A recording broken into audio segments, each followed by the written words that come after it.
1967. Upon landing on Earth, after completing their mission, the Soviet spacecraft Soyuz 1, with cosmonaut Vladimir Komarov on board, tragically perishes. Many years later, under the leadership of the Swedish billionaire Meyer, an expedition to Mars is being prepared. After 10 months, the crew of the spaceship Ulysses reaches the Red Planet. The captain informs the team that they have received permission to land and asks the ship's AI, named Irene, to verify everything required for a soft landing. At this time, Meyer reveals that he spent 4 years preparing for this journey, sacrificing almost all his money for it. However, the American company Zillion beat them to it by landing 2 weeks ago. The problem is that Earth has received no news from the American crew, except for one video in which they ask not to come to Mars. A dispute arises among the crew members, but the captain declares that the landing will occur in any case, and people disperse to their cabins. With 30 minutes left until landing, AI Irene begins preparations. However, an unforeseen event occurs. The ship does not detach from the carrier system, posing a threat to the entire crew. The only way out is to perform the separation manually. The commander ventures into space and struggles to free the attachments, but at that moment, the shuttle enters Mars's atmosphere, throwing the captain into open space. The shuttle almost crashes onto Mars as a system error causes a power outage. Now, they can only rely on manual landing. AI Irene goes into sleep mode, and the astronauts still manage to land on Mars. They succeeded, but their fuel is depleted, and Irene does not restart. Without the onboard computer and life support system, they have only a day to survive. Alessandra mourns her deceased husband when she sees a figure in a spacesuit through the window. After diagnosing the ship, it becomes apparent that too much fuel was consumed during the landing, and now the ship cannot return to orbit. The only option is to wait for the solar panels to power the generators, but there's a storm on the surface, and it will take 2 days, time they don't have. At this point, Simon mentions the American ship Zeta 1, which beat them by 2 weeks. It likely crashed, but there are probably batteries left. The rover sets out on a journey while those remaining on the ship try to restart the system. Engineer Basil recalls that the AI has an energy-saving function. He initiates a reboot, but Irene doesn't start. At this time, the rover finds the wreckage of the American spacecraft and one surviving solar panel, but there is no sign of the American crew. The astronauts head back but spot an unconscious person in a spacesuit. Despite their ship running low on oxygen, Jana insists on transporting the person. Nearby, they find the black box from the American spacecraft. The team arrives at the ship, but Jan refuses to let them inside, stating that 4 survivors are better than 8 corpses, so he won't open the doors. Alessandra tries to persuade the man when the discovered astronaut wakes up, and at that moment, AI Irene activates and opens the doors. Upon examination, the found astronaut knows nothing about the American crew, as he is Vladimir Komarov, a Soviet cosmonaut born in 1927 in Moscow, carrying out the orders of the USSR government. He doesn't know how he ended up here but is not willing to reveal any secrets. Komarov confidently answers questions that are consistent with his time, raising the suspicion that he may have post-traumatic stress disorder. The astronauts send a message to Earth and receive a response from the American corporation, Zillion, stating that there were no Russians in their mission. The crew of the Ulysses spaceship tries to make sense of the situation. How could Komarov, who died in 1967, end up on Mars after all these years? Is he a time traveler or an extraterrestrial? The psychologist is tasked with questioning Komarov first, and he confesses that he is hungry. Jana goes to get food while the others try to understand what has actually happened. Basil suggests the idea that Komarov was waiting for them. Meanwhile, Vladimir is eating the food brought by Jana when the woman confesses that he died 50 years ago and his family buried him long ago. Komarov takes this news rather calmly. In the meantime, the state of the ship, although it has reached stability, remains unreliable because the engines do not work and there is no fuel. So, leaving is impossible. The crew continues to keep an eye on Komarov, but he behaves calmly until he suddenly disappears. Simon searches the ship, but it yields no results. That's when the people discover that his spacesuit is missing. A part of the crew follows the heat trail tracked by Irene. The group, led by Simon, leaves the rover and continues on foot when Alessandra reports that Komarov's DNA analysis showed the presence of a third strand. He is not human. And then they catch up with Komarov, who leads them to an unfamiliar structure with a small stone pyramid on it and tells Jana that Mars has been waiting for them for a very long time. At the same time, Goldstein, the founder of the Zillion Corporation, whose ship was the first to arrive on Mars, is informed about the discovery of a person on the Red Planet who couldn't have gotten there naturally, suggesting that he was created on site. However, only AI could survive for such a long time on a hostile planet for humans. This implies the need for further study. Meanwhile, Komarov cannot explain how he opened the door and found himself in the location where they discovered him. AI, Irene conducts an analysis of the structure and determines that it is identical to Earth structures from ancient civilizations. It means that someone was inspired by human civilization, or humans borrowed these elements from extraterrestrials. The ship's crew increasingly ponders whether they will be able to return home when they notice the landing of Goldstein's second ship. Soon, the captain of the ship, Gemma, establishes contact and promises to help them return to Earth. However, Meyer does not trust Goldstein and advises hiding Komarov from competitors. Jana brings Komarov a uniform so that he does not stand out when the visitors arrive, and he requests that they trust him. Shortly, two armed military personnel, Edward and Adam, arrive on their ship and behave rather aggressively. Edward demands that they hand over the black box from the Zeta-1 ship and, not hearing agreement, orders his partner to search the ship. Meyer hands over the found black box and they depart. Meanwhile, chemist Eva reports that the stone found on Mars consists of an alloy that does not exist on Earth. However, it is known from ancient sources and was once called orichalcum, the metal of Atlantis. In addition to copper, zinc, nickel, and iron, it contains a third strand of DNA, similar to Komarov's. Meyer warns that if Goldstein learns about this, he will take the cosmonaut back. The crew is divided into those willing to exchange him for fuel and those who are willing to stay but want to know the truth. Jana invites Vladimir into her cabin and asks for permission to use hypnosis. He agrees, and the psychologist begins her work. The rest of the crew listens to the conversation via transmission. However, Komarov only shares the final moments on the Soyuz spacecraft before its demise. During this time, Gemma and Alan arrive on the ship and apologize for the actions of the military, and express their readiness to help fix all the malfunctions.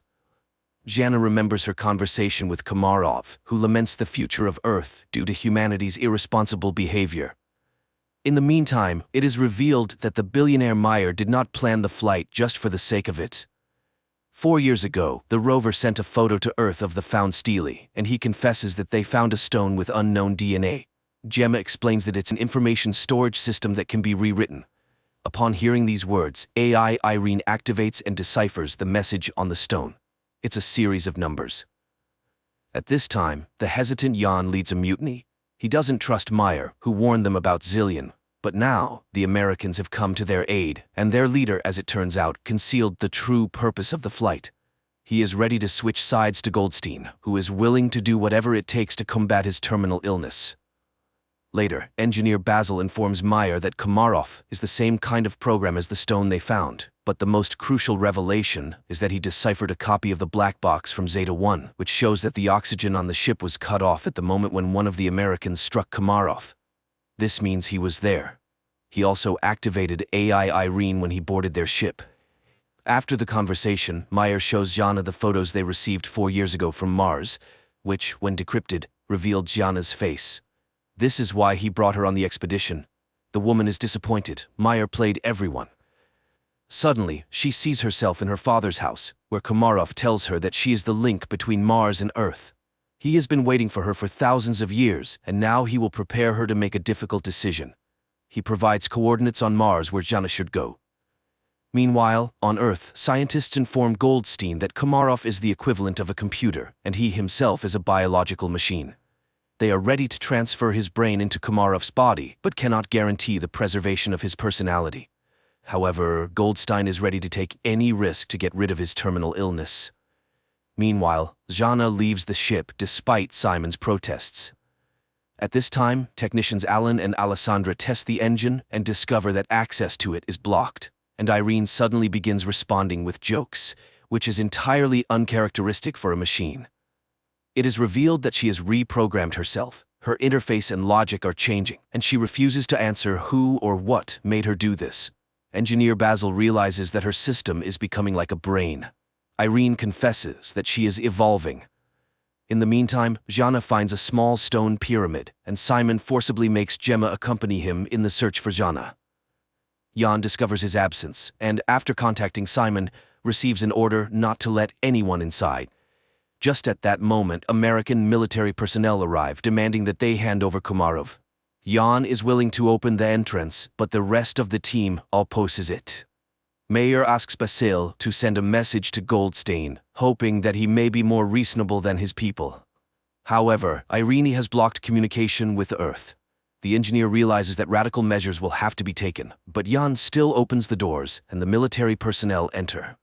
Basil begins to reboot Irene, just as the Americans find Komarov, but then the lights go out, and the astronaut disappears.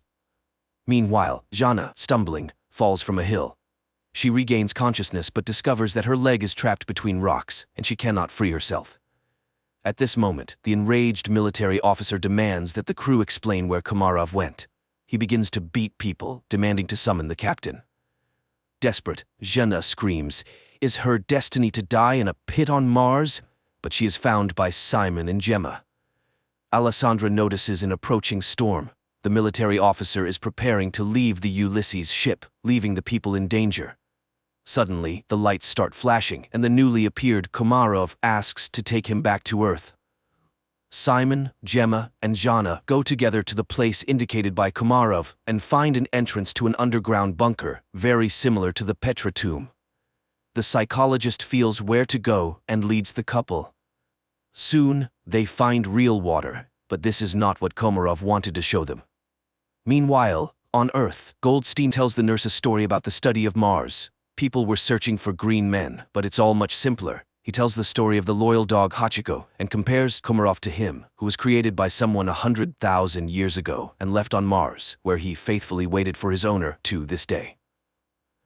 At this time, on Mars, the astronauts find a wall made of human bones and realize that they are not the first people on this planet. It's not Earthlings colonizing Mars, it's the Martians who came to Earth, depleting the resources of the Red Planet. A tragedy unfolds on the Ulysses spaceship. The cowardly Yan grabs a gun, intending to get on the American ship at any cost to return to Earth, and shoots Komarov. Jana immediately falls in excruciating pain and Gemma flees. Alessandra tries to help Komarov, and Simon helps Jana, but the Russian cosmonaut dies, and Jana stops breathing too. Then Simon removes his helmet and, surprised by the presence of air in the cave, performs artificial respiration on her. The girl regains consciousness. Gemma walks toward the Ulysses ship when she's informed of Komarov's death and the approaching storm. Meanwhile, Meyer secretly goes in search of his crew members because the Americans refuse to take the billionaire's team back to Earth. At this moment, a recovering Jana sees the light in the bunker and leads Simon to it. Upon coming out, the astronauts see a figure in a spacesuit in front of them and recognize Komarov. Meyer finds the entrance to the bunker and catches up with Simon and Jana while heading toward the light. He is amazed by the presence of a living Komarov who suddenly tells them that everything ended here a long time ago. People realize that this is the North Pole of Mars, but how did they get here? Komarov explains that this planet was once inhabited by a species that went extinct because it went astray.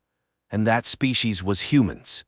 A group of survivors settled in this place but ended up killing each other when resources ran out. The rest of them flew back to Earth. Plato called them the Atlanteans. Komarov continues to talk about how he waited for thousands of years for Jana, who embodies qualities of both branches, human and Martian AI. Only she can save humanity from themselves. She must decide whether humans deserve a second chance. Their conversation is interrupted by the military officer who intends to take the psychologist back to Earth. The American aims his weapon at the cosmonauts, and Jana seeks help from Komarov. Suddenly, the military officer starts gasping for breath and falls. Upon returning to the ship, Simon orders them to prepare to depart. Meanwhile, Gemma from the Zillion ship tries to contact her associates, but none of them respond. She decides to fly back to Earth alone. The Ulysses crew heads to her ship, trying to establish contact with her and informing her about the deaths of the military personnel, but she doesn't respond. That's when Meyer starts speaking, recalling their past relationship, and confesses that he's no better than Goldstein because he's willing to do anything to ensure his name remains in history, even betraying his team. However, she's not like that. She won't be able to live knowing she has ruined people. Suddenly, Gemma's voice is heard, asking them to hurry. Goldstein has heard that Gemma has decided to take the Ulysses crew back to Earth and has blocked the control panel of the Zeta-2 ship before takeoff. The people on the ship prepare for their impending demise, and Jana asks Mars what she should do. Everything she saw and heard on the red planet flashes through her mind, and, with sheer willpower, she removes the control panel's block. Suddenly, an armed military officer appears in front of the ship, intent on damaging the engines with his weapon. Simon is about to step out to stop the madman, but Jana beats him to it. She aims the weapon at the American, but informs him that Mars will be the one to kill him. The military officer falls. The countdown for liftoff begins, and Jana realizes that there's no time to return. She bids farewell to the crew, confessing her love for Simon. The ship takes off. Suddenly, Meyer notices that it's dark at the North Pole of Mars. This means that they couldn't have been there just a few minutes ago. They truly were at the North Pole of Mars, but in the distant past when the red planet was still suitable for life. At the same time, Goldstein is informed of the ship's return, and he's beside himself with rage, declaring that he will go to Mars himself, and that's where the first season ends.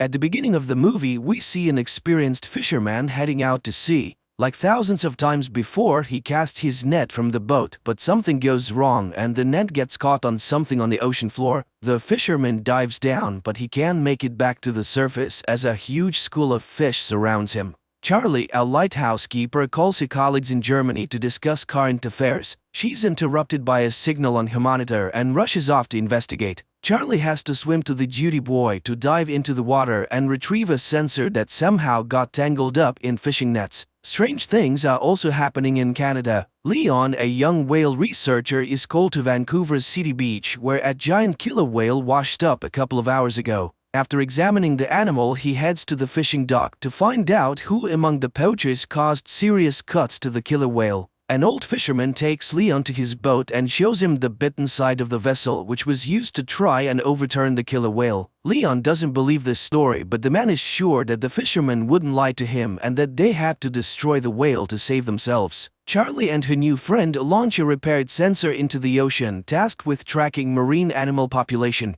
They notice methane ice fragments around the boat, which often rise to the surface, but today there are too many of them. Leon finally hears the whales and learns that they have been seen in various locations along the coast. Before heading out to sea, he calls his girlfriend Lizzie, who has already taken tourists on her boat to see killer whales in the wild. A giant whale appears next to Leon's boat. After freezing for a couple of minutes, the giant disappears underwater, but a whole pod of orcas takes its place. Lizzie takes the tourists onto the deck and everyone watches in awe as the whales appear. The humpback giant also appears next to the ship and the tourists are able to see it up close. The strange behavior of the whale pleases everyone except Leon, who tries to warn his friend but is too late. The next trick of the whale hits the metal of the boat. Leon arrives at the scene of the accident and tries to save those who survived the hit, but now a pod of orcas is hunting for the tourists. Leon is unable to save Lizzie. The action shifts to a French restaurant. After gathering fresh seafood at the market, the chef plans to prepare lobsters, but one of them shoots an unknown liquid into the man's face.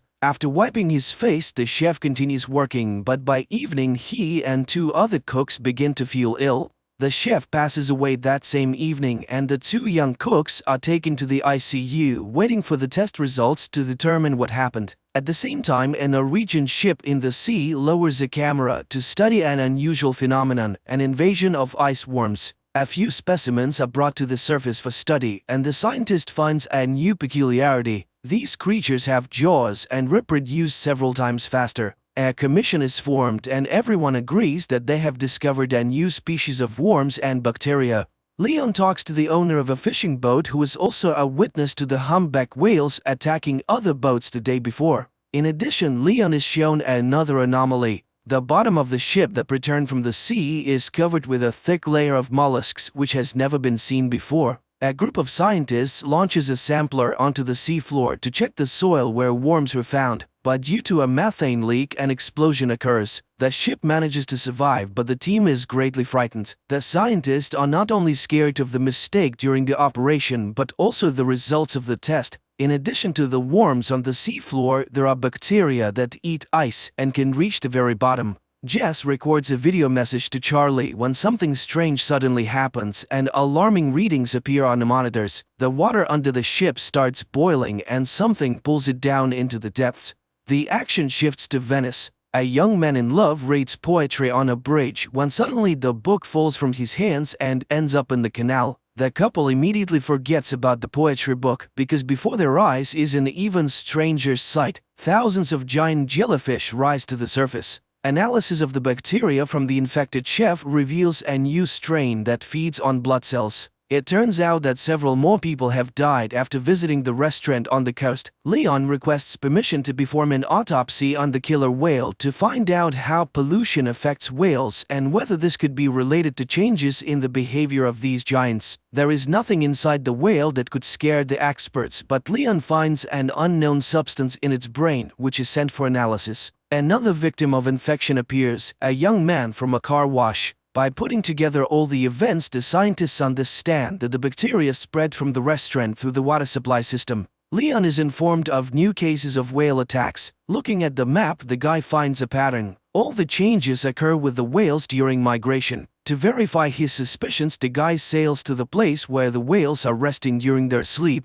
The dive almost ends in tragedy, but Leon manages to install a camera on one of the whales and get out. Sigurd finds out that the Japanese have also found the worms, but they are not in a hurry to report it to the world. Recordings from the cameras are checked in 2 laboratories at once. Leon's footage shows that the whale pod descended to the very bottom, where they were met with strange glowing. Far from the events, a new incident occurs on the coast. Hordes of crabs crawl out onto the streets of a small village. Another shot of the seabed finally lifts the veil of mystery. It turns out that one of the oil and gas companies was drilling ice in a forbidden place and damaged the seabed for several kilometers. Leon has to sneak through a fence to get to the guarded port area to collect a few more mussels for analysis from the ship, but he is caught by security and arrested. In the morning, Mr. Sato, the Japanese owner of the ship, contacts Leon. He asks the guy not to trespass on his territory in this way again, but promises to provide access to all materials for study.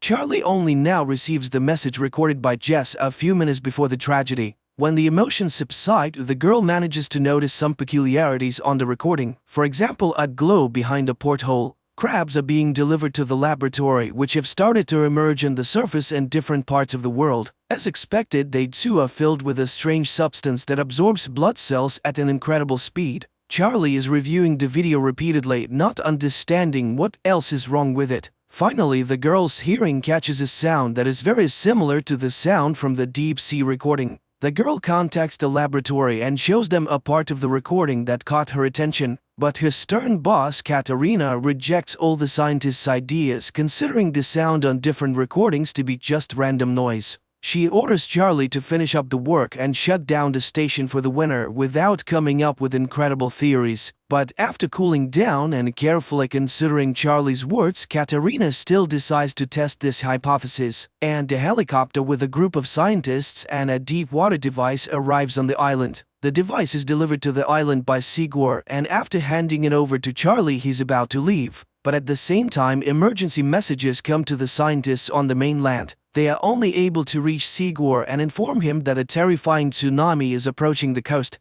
Those who see it with their own eyes realize that there is no chance of survival. Sigurd manages to warn Charlie and they leave. At the conference, scientists give a report that the discovered bacteria intentionally infect humans, and soon everyone will have to flee far away from water sources. Leon tries to warn his fishermen friends about this, but none of them are ready to live on land, choosing to die in their familiar environment. Rahim meets Leon at the institute to participate in a scientific conference. The best minds gather to discuss what is happening, and most agree that there is some force at work that wants to drive people out of the ocean. Only Katarina is against everyone else. She refuses to abandon the knowledge and convictions gained through years of experience, so she orders the group to seek a logical explanation based on science. Despite objections from their mentor, the group of scientists presents the theory to the public, convincing the government that marine inhabitants infected with bacteria are intentionally attacking humans. They even give the new intelligence a name, the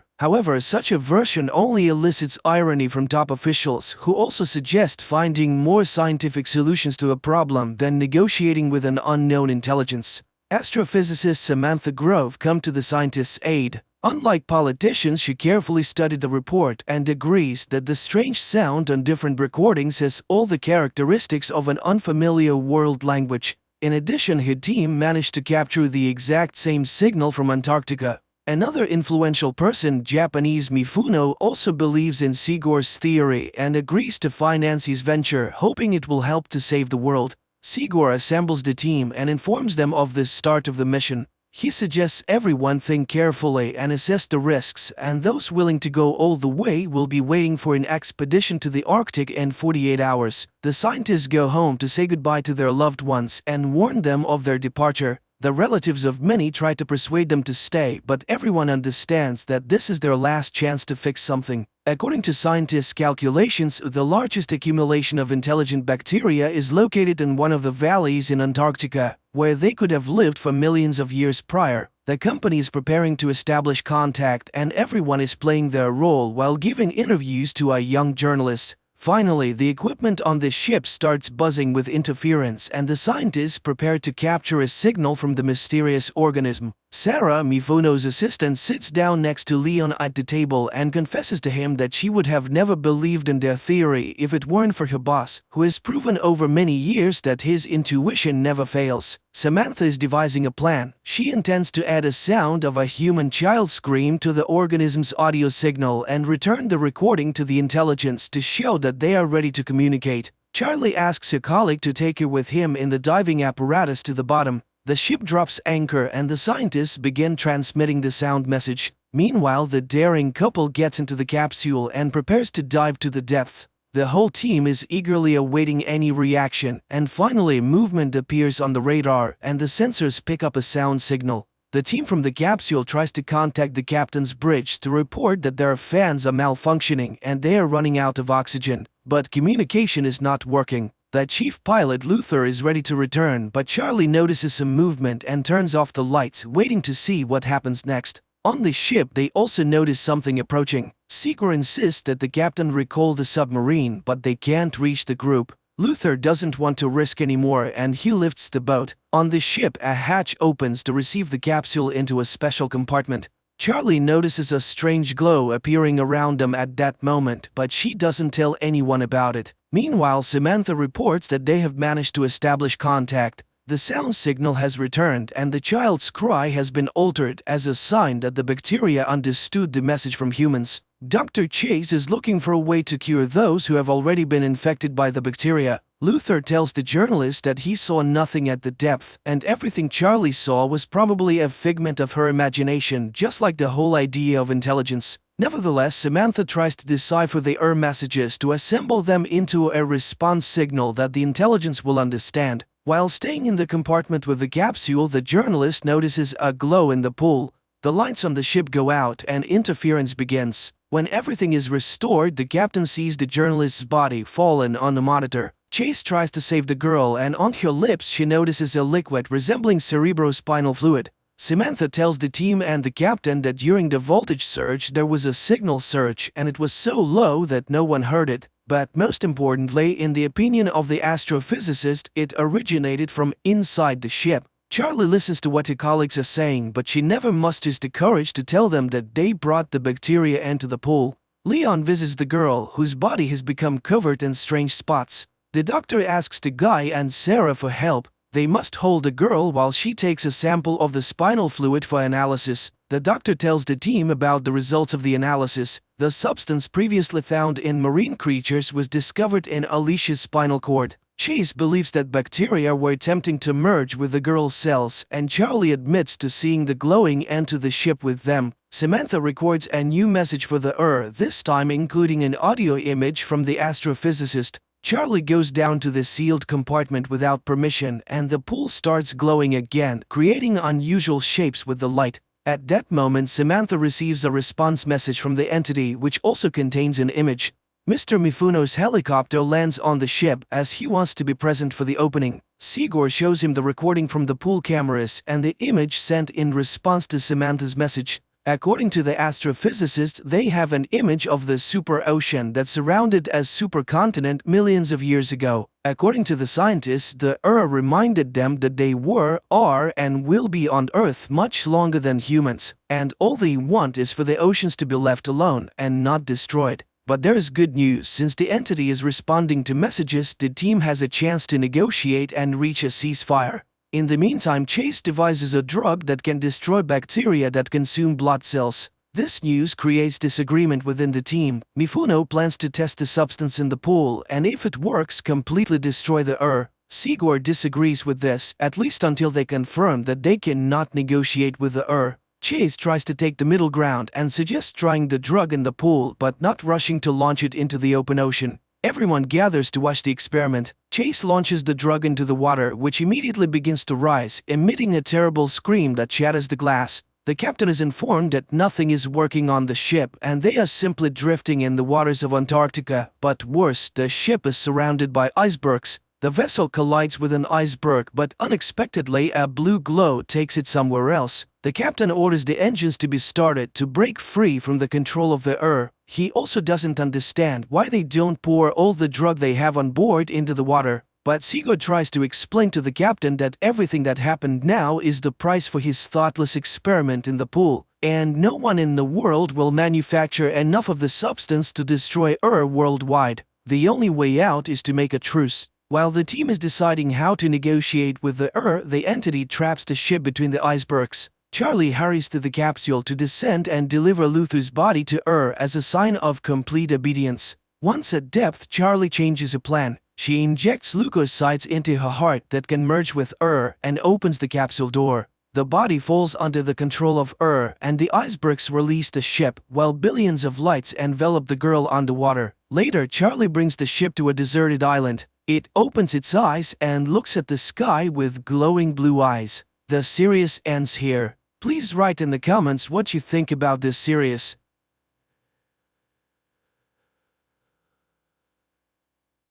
(2157) A voiceover narrates, Earth has forgotten about wars and famine. Nature has revived, medicine has conquered deadly diseases. Humanity is exploring unknown planets, entrusting the search for extraterrestrial life in deep space to students full of strength, courage, and a belief in goodness.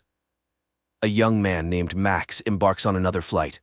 Suddenly, his spacecraft is damaged by an asteroid and makes an emergency landing on an unknown planet. Max steps outside, and immediately his shuttle explodes, leaving him without communication. But he doesn't despair, and first of all, decides to explore. By all parameters, the planet resembles Earth, and the astronaut hopes to find help and maybe a communication system here. But an indigenous inhabitant captures him in the forest. To understand the language of this planet, Max inserts a translator capsule into his ear. The indigenous person, named Zeph, turns Max over to the authorities. They put a helmet on Max that can project a person's thoughts and memories onto a screen and begin the interrogation. At the same time, in a nearby room, Corporal Gaius is assigned to transport Max to the capital as a subconvoy. Here, Max senses a strange signal, and everyone around starts chanting the anthem of the guard. Later, they pass by a strange tower, which, according to Gaius, serves to protect against enemies. Suddenly, its base explodes, and the structure collapses onto the road. Gaius is trapped inside the car, but Max pulls the corporal out. It turns out that this act was carried out by the rebels, the main enemies of the supreme authority of the state. The two men reach the capital on foot. Meanwhile, the head of the Department of Special Research, known as the Wanderer, summons his subordinate named Fank and instructs him to deliver Max to the department. Fank takes Max away, while the Republic's prosecutor reports that the Wanderer has taken in a strange savage and instructs gathering all available information about it. Then it's time to activate the towers, and everyone prepares in their own way. The prosecutor enters the bathroom and clamps a special stick between his teeth. Meanwhile, Fank has a seizure, and while soldiers assist him, Max manages to escape from the vehicle. The shocked young man walks through the city, marveling at the unfamiliar and incomprehensible life. Meanwhile, The Unknown Fathers gather for a meeting, as they call the rulers of this planet. After a long walk, Max enters a local cafe where he stands up for a waitress who was insulted by one of the patrons. The grateful girl introduces herself as Rada. It turns out that she is the sister of Corporal Gaius. While escorting her home, Max gets into a brawl with a street gang and defeats them. Impressed, Rada takes him to her place. Later, Gaius returns home. Max starts asking questions about the workings of their world and quickly realizes that Rada and Gaius's minds are poisoned by propaganda and false information. Rada is convinced that their planet is hollow and there is no such thing as the sky or space. Meanwhile, Gaius educates his new friend about the political structure of their state, known as Saraksh.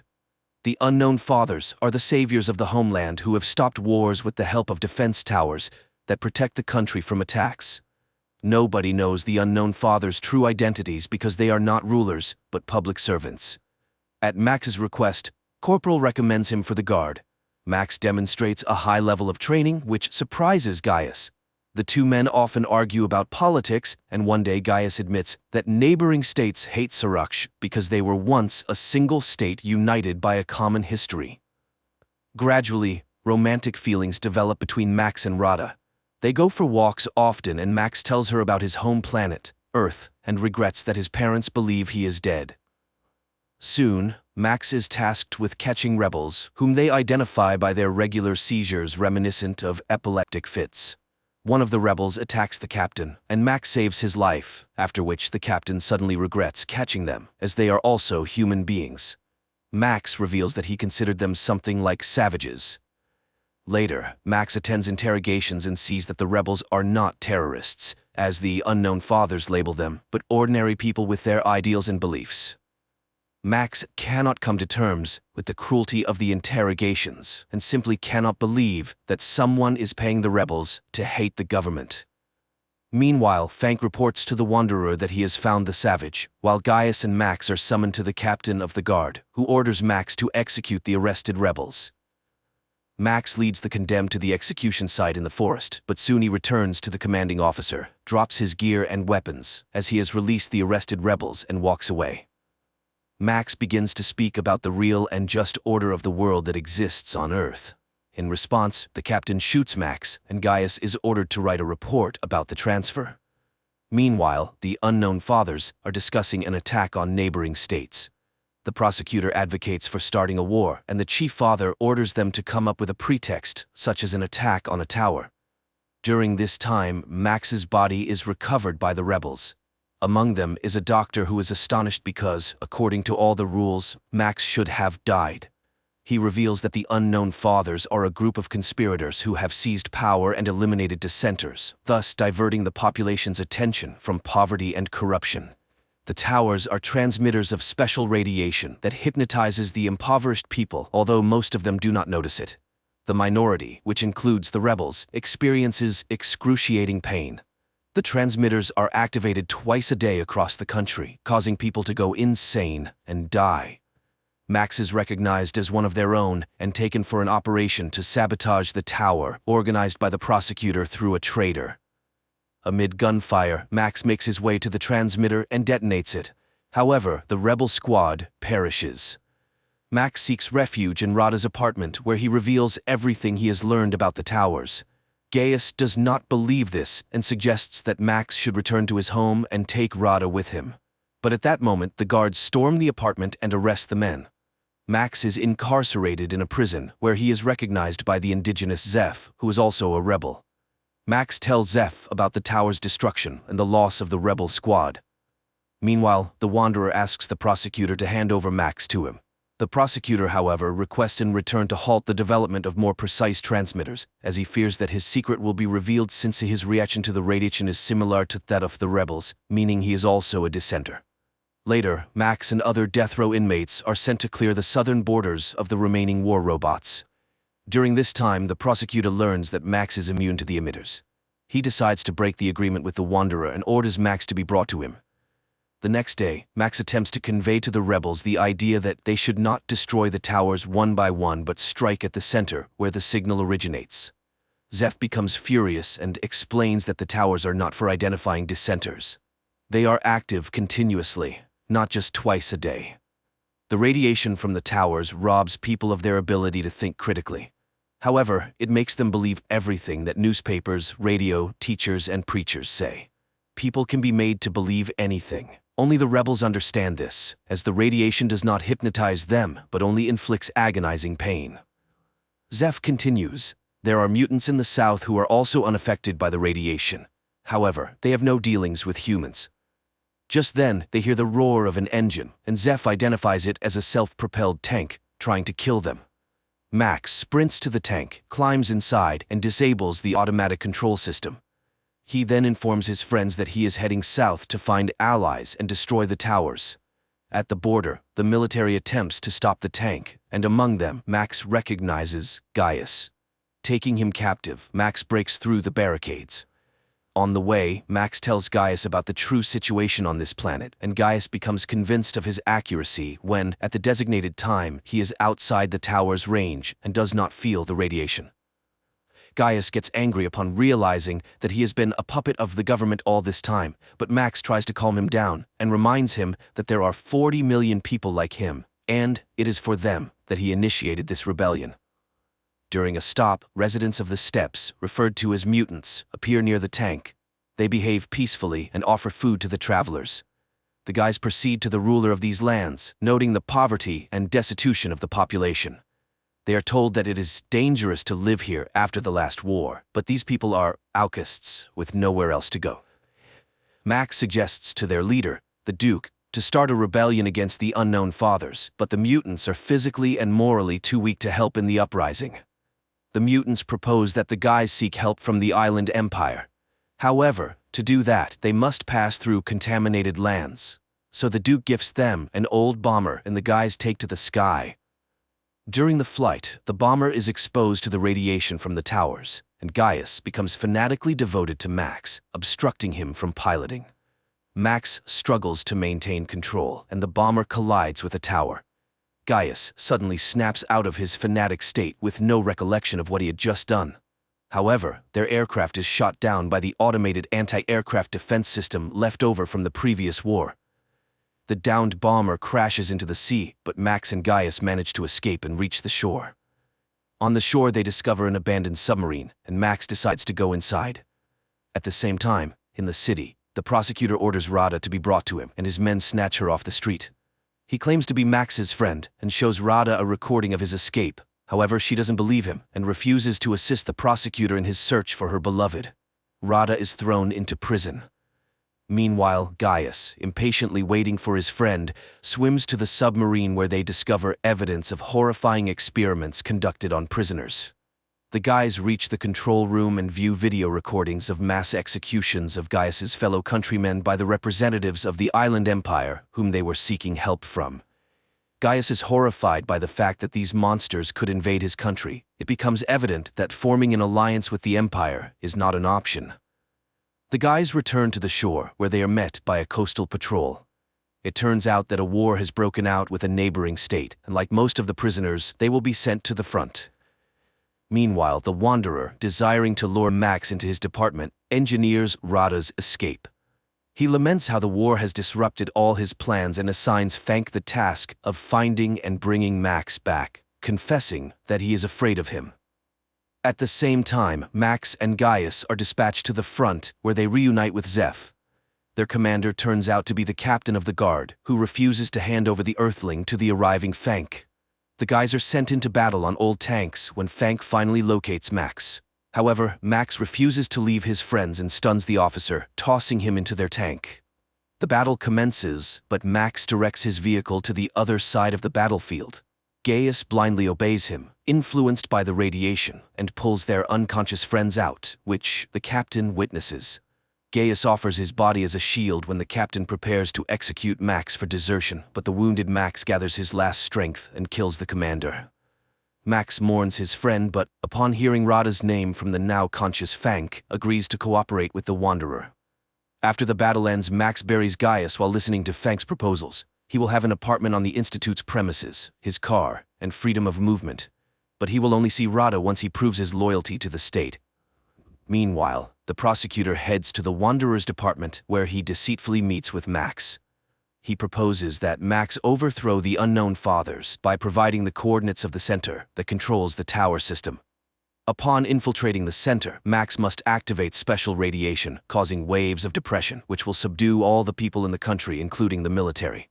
Then, Max must eliminate the Unknown Fathers. Afterward, he will become the ruler of the state and free Rada, who's in the Wanderer's hands. The prosecutor will serve as his advisor. Max takes Zeph with him and embarks on the mission. He arrives at the center and issues orders to his associates, instructing them to detonate the bomb in the trunk if he does not return. He easily gains access to the interior, but is halted by guards just before reaching the elevator. Max incapacitates them, but the men regain consciousness and pursue him. Max reaches the control center and activates the depression mode throughout the country. The Wanderer watches as people fall to the ground and rushes toward the control center. Meanwhile, Max returns to retrieve the bomb, places it inside the building, and triggers it.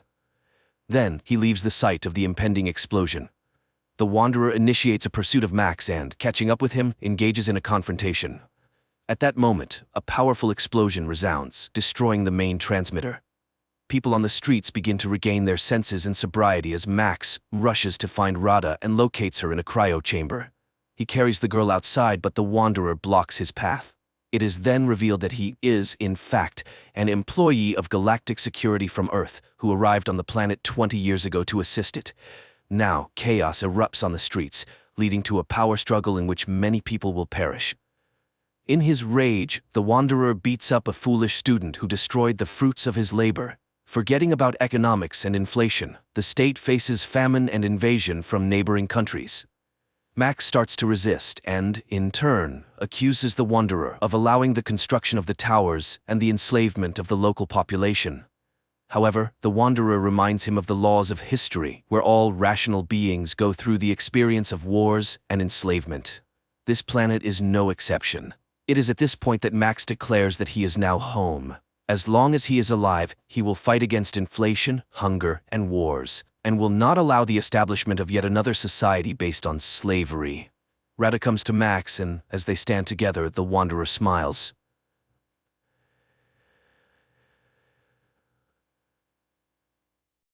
One day, oceanographer Tom's family, his wife Julia and two children, Cassie and Ben, set off on a yacht trip in the Caribbean Sea.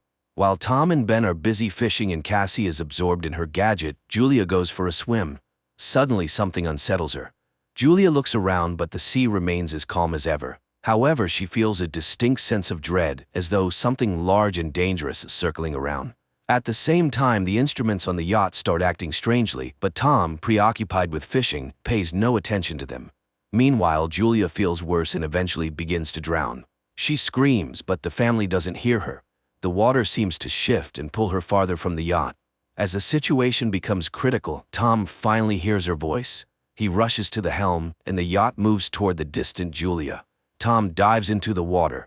With the children's help, they pull her aboard and revive her. Tom is angry, as he always asks that swimmers notify the others when going into the water. Julia apologizes and the incident is soon forgotten. Besides, the family has a reason to celebrate. Today is their son Ben's 13th birthday. Tom lights the candles on the cake and everyone congratulates Ben, who receives gifts, while Cassie takes a group photo of the happy family. At that moment, Cassie's boyfriend calls her. He asks her about the swim, but suddenly a sudden and intense storm begins in the background. Cassie is worried, but her boyfriend reassures her that he's safe. The connection cuts off. Cassie tells her parents about the storm on land, but then everyone feels some jolts, rushes to the deck, and sees massive whale carcasses surfacing around the yacht. Tom explains that sometimes whales get disoriented during storms, but these animals are pushing the yacht, threatening their safety. Tom dives into the water and soon returns aboard, injured. While trying to figure out what's going on, he cut himself on the propeller. Julia stitches up the cut on her husband's shoulder, and he explains that the yacht's shafts seem bent, likely from a tail strike. Now they're unlikely to be able to sail away. Later, Cassie tries to re-establish communication, but there's no signal. The radio isn't picking up any signals either. Tom begins calculating their supplies. There's enough water for about 4 days, no more, but they're on a shipping route, so someone is bound to find them. However, ominous sounds come from outside, and when the family steps out onto the deck, they see glowing objects falling from the sky. They fall closer and closer, and Tom, taking a risk, starts the engine. He manages to steer the yacht away from the next meteorite, but the engine is finally damaged. The next object falls so close that the family can see they are artificial satellites of Earth. A strong wind starts blowing, and the instruments go haywire. The terrified family hides inside the yacht, which is being tossed by the waves. They put on life jackets and prepare for the worst when a strange, ringing sound is heard, causing nosebleeds and nausea. Tom tries to signal for help with a flare gun, but it's all in vain. The family barely survives the night. In the morning they were relieved to find themselves alive, but there's a gaping hole in the side of the yacht, and it's unclear why they're still afloat. The family goes outside and freezes in amazement. The water is gone, and their boat is standing on a rocky outcrop in the middle of a stony desert where the ocean once was. Sometime later, Tom tries to reassure his family, saying that not everyone could have perished. He takes measurements and realizes that the compass is lying. North isn't where it's supposed to be. This means the Earth's poles have shifted. Such a thing has happened on Earth before, but a long time ago. It turns out that the sea has retreated to where the land used to be, and most likely humanity has perished. Cassie can't bear this revelation and runs to the cabin, asking to be left alone. Julia goes to inventory the remaining supplies, while Ben releases a bunch of colorful balloons into the sky, hoping survivors will come to their aid. Meanwhile, Tom turns on the radio, sending out distress signals. Unexpectedly, he hears a response. It's from Naoto, the captain of a small submersible. They were deep underwater when the catastrophe happened, and that's why they survived. However, all communication systems have failed, and expecting help is futile. According to his calculations, the sea will return in about a week, and it will be harsh, so the man advises them to find higher ground and stay there. Julia orders the children to pack their things. Tom directly asks the captain if he can save their children. Naoto explains that the submersible is very small. Unfortunately, Naoto's partner died, and he can only take one person. After some persuasion, Tom convinces Naoto to take both children, and he provides his coordinates. Tom charts a course on the nautical map and promises to reach the location in a couple of days. The next morning, the family is almost ready to embark on their journey. Tom steps onto the deck and suddenly sees a man with a dog approaching. He walks toward him and greets him, but notices that the man is injured. He offers the traveler some water. The man drinks it and then suddenly punches Tom in the face, which Julia sees. She rushes to her husband as the traveler plunges a makeshift spear into Tom's chest. The dog keeps Julia at bay, though she freezes in horror herself. Realizing there's no saving her husband, she runs to the yacht. The man pursues her, injuring her arm. Nevertheless, Julia climbs onto the deck, and the children, hearing her screams, run to her aid. Together, they barricade the doors to the cabin. After that, Julia hides Cassie and Ben in a locker, giving her daughter the flare gun and instructing her to shoot only as a last resort. Meanwhile, the killer tries to break down the doors and eventually succeeds. Julia hides in the bathroom, patching up her wound. Entering, the intruder heads straight to the galley and grabs some food. It's clear that he's very hungry. Holding a can of food, the man begins searching the yacht while Julia arms herself with a kitchen knife. He enters the cabin, but the woman jumps overboard, hiding beneath the yacht.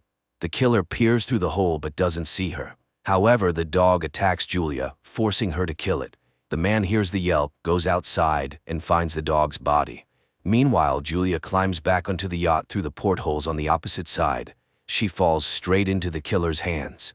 He beats her, throws her onto a couch, and grabs her throat, intending to strangle her. Cassie witnesses all this and realizes it's the last resort. She opens the locker and fires at the man. The shot throws him to the side, but the flare sets the yacht on fire. Julia orders the children to flee while she sneaks into the galley. The killer, only injured, tries to attack again. Julia kicks him away, grabs the packed bags, and jumps overboard, where Ben finds his father's body. Cassie runs to the corpse and sobs over it. Julia kisses her deceased husband, but seeing the killer leap from the burning yacht, she takes the children and leaves. The boat explodes behind them. The family runs across the stony desert and soon takes shelter in a rocky canyon, where a stream flows. However, the water is salty and undrinkable. Cassie shares a small amount of water with her brother, but he refuses to drink. The boy feels guilty, believing the killer came because he saw the balloons. Cassie also voices this thought, but Julia orders her to stop and defends her son, explaining that he didn't mean any harm. She tells the children to gather themselves, as a long journey awaits. And then she spots the killer again, still relentlessly following their trail. The family hurries onward. That evening, Ben finds the carcass of a hammerhead shark and tries to butcher it. but Julia sees the pursuer and orders the children to run. They soon come across a field of once flooded toxic waste barrels, but Julia urges the children forward despite the threat of contamination, knowing the killer is still on their heels. The family walks along the former ocean floor, weaving through piles of plastic and other trash dumped by humans. Soon, Julia notices that Ben is severely dehydrated and gives him the last drops of water.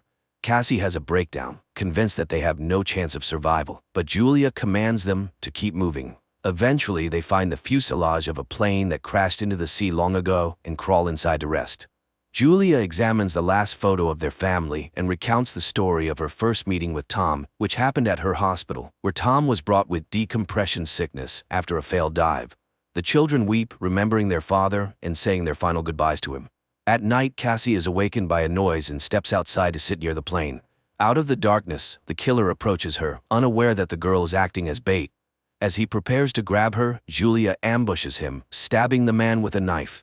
At dawn, the family prepares to continue their journey, only to discover the killer's body has been scavenged, a sign that something even more dangerous than humans lurks in the desert.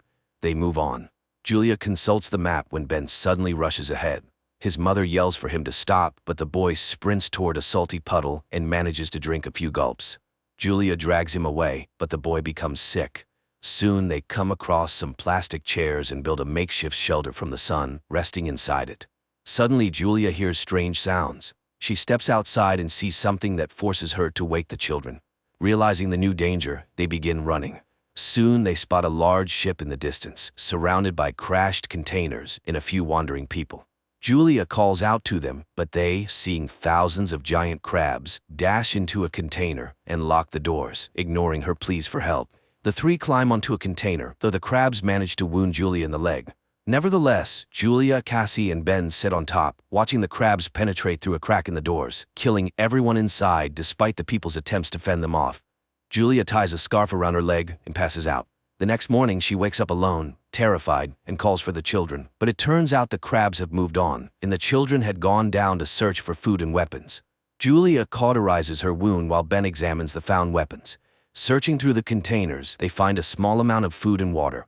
In the pocket of one of the deceased, Julia finds a radio and contacts Naoto. He responds, explaining that he was also attacked by deep-sea arthropods. Based on his observations, the sea will return soon, which is why the creatures have emerged. Julia begs him to save her children, but she's unsure where to go because she's lost the map. Naoto fires a flare. Ben sees the direction, and the family rushes toward it. Soon they see a yellow submarine in the distance, but reaching it is difficult due to the terrain of the former seabed. Cassie dislikes her mother's talk about saving the children, but Julia refuses to answer and pushes the family onward. They are forced to pass through a canyon contaminated with toxic waste. At one point, they are caught in a rock slide, and Julia becomes separated from the children. She orders them to continue, and when Cassie refuses, Julia pleads with her to save her brother. Cassie and Ben make it out of the canyon and reach the submarine, but inside, there's no one. Suddenly, Naoto, badly wounded, emerges from behind the boat. He admits that he has no chance of surviving and orders them to climb aboard, but Cassie goes back for her mother, who is fending off the emerging crabs. Her bullets nearly depleted, Cassie climbs the rock barrier and extends her hand to her mother.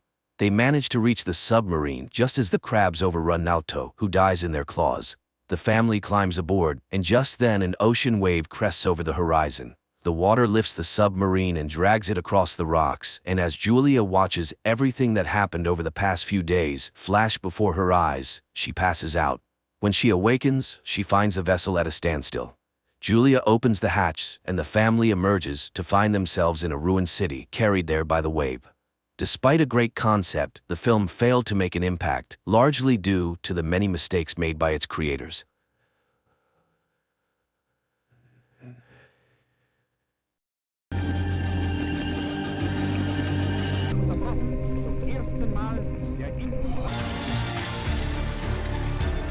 The movie begins in Leningrad in 1940.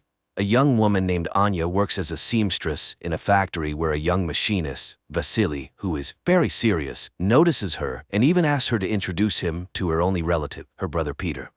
However, Anya asks for a little more time, and the young man agrees to wait until the next day. But as the girl leaves for her lunch break, he quietly follows her, admiring her.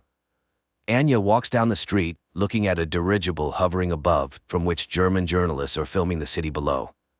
At this moment, a tram driven by Peter pulls up to an intersection. Suddenly, Anya realizes that a fast-moving truck is about to crash into the tram, and her brother will likely perish.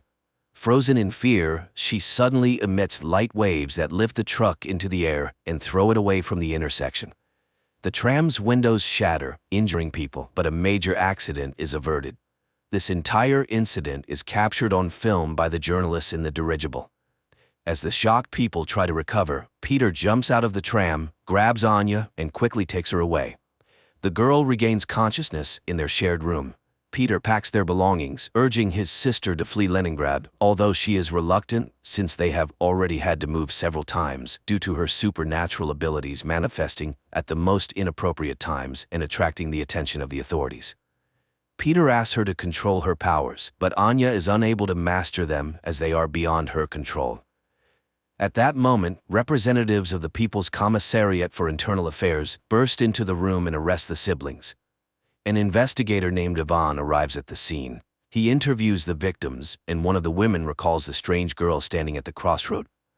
Back at the office, Ivan begins interrogating Anya, but she cannot provide any concrete information. She insists it was just an unfortunate accident, and then Ivan shows her photos from their previous residences where strange incidents and destruction occurred, prompting the siblings to move hastily. The investigator is willing to believe she is not a criminal, especially since he has also witnessed something very strange in his life. However, Ivan is unable to elaborate as his superior, Petrov, who turns out to be his father-in-law, takes Anya and leads her to the secret facilities managed by Professor Ilyinsky. The scientist welcomes the girl, explaining that she is special and now they will study her abilities. However, Anya refuses to cooperate until she sees her brother, and Ilyinsky promises to arrange a meeting for them. Meanwhile, Ivan cannot calm down, although Petrov, who is also his father-in-law, demands he forget the incident and focus on other matters.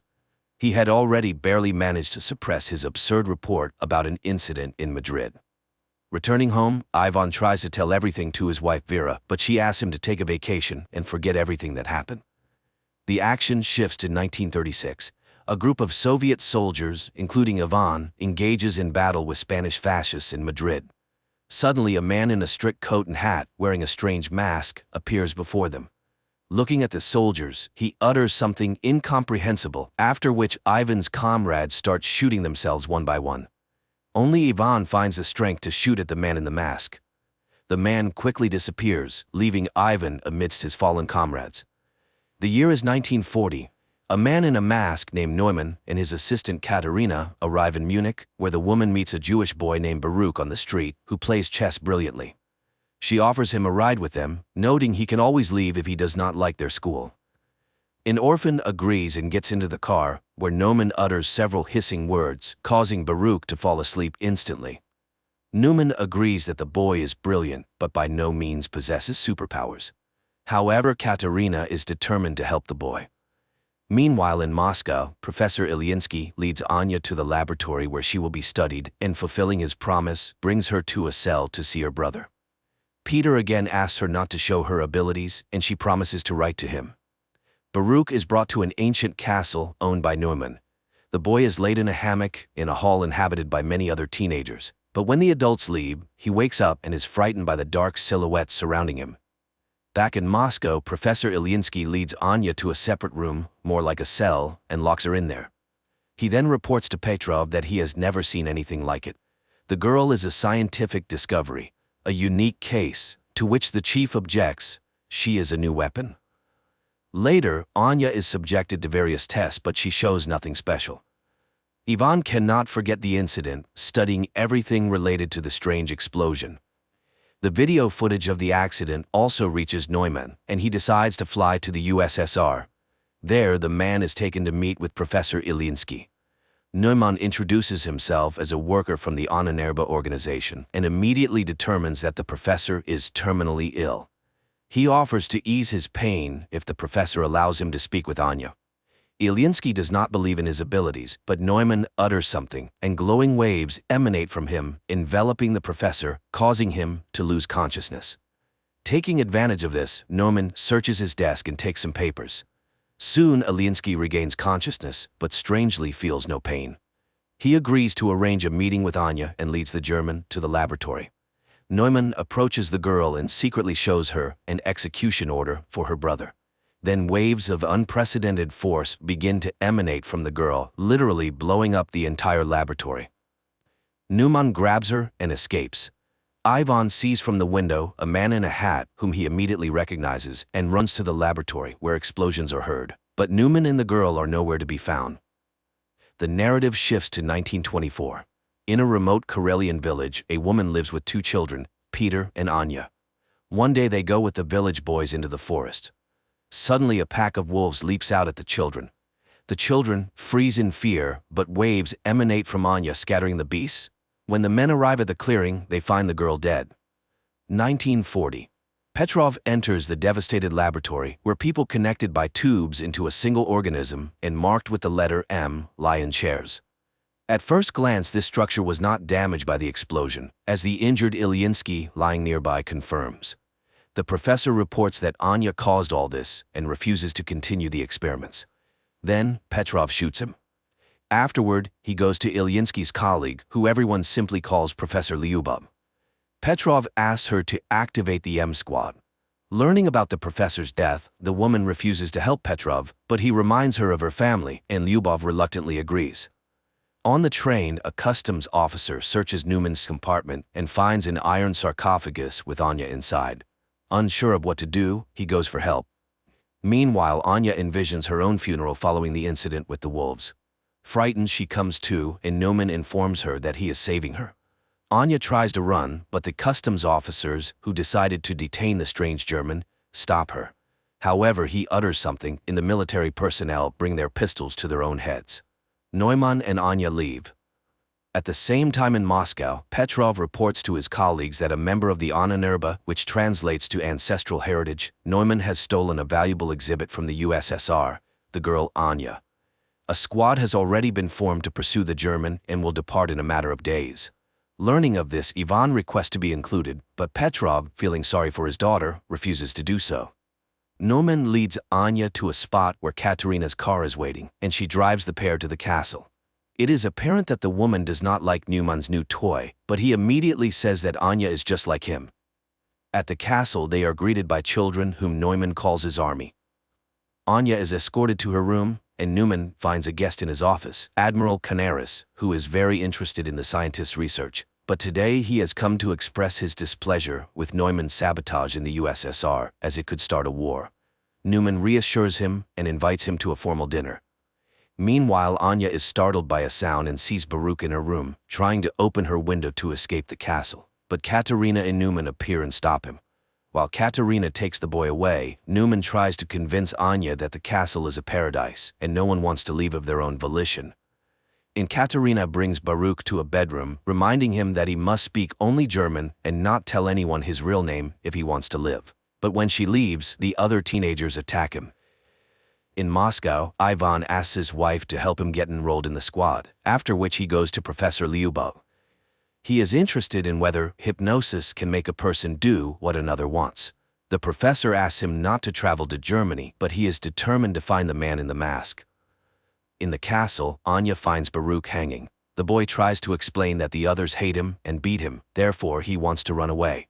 But Anya admits that it was the same for her until she became strong, and he can too. Later they find Neumann in the park, who promises Anya he will teach her to control her power. He explains that he inherited the castle from the person who adopted him, and now it serves as a refuge. He has set up Anya's room according to her taste and hopes she will like it here. Grateful, Anya sits down at the sewing machine, unexpectedly remembering how the villagers burned their house, calling her a witch. Then her brother saved her, though their mother died in the fire. Back in Moscow, Petrov enrolls Ivan in the squad and asks the commander to ensure that he does not return. Leningrad, 1937. Returning from Madrid, Ivan writes in his report everything he witnessed, but Petrov does not believe him, noting that if the soldiers shot themselves, they could be declared deserters. Tired of trying to convince the young man, Petrov takes him to Professor Lyubov. 1940. A special forces unit travels to Germany in a grain car. Ivan warns his comrades about Neumann's peculiarities, but it seems they don't quite believe him. At the castle, the children undergo daily training, while Anya enjoys the long-forgotten peace. In the morning, Katerina brings her a box with a new dress sent by Neumann for her to wear at his birthday party. The girl goes out to the hall where the children are preparing decorations for the evening, and then they head to training. Baruch is afraid of heights and falls from a rope ladder, but no one pities him. After that, it's time for shooting practice, but the boy throws his pistol down and runs to the local cemetery where Neumann finds him. Baruch asks to be let go, but the scientist promises to teach him not to be afraid. Meanwhile, Squad M climbs out of the wagon, and Ivan remembers his training in 1936 before being sent to Madrid. Then his comrades met him coldly because he was the boss's son-in-law, but Ivan earned respect through hard work and cleverness. And now he is on a special mission.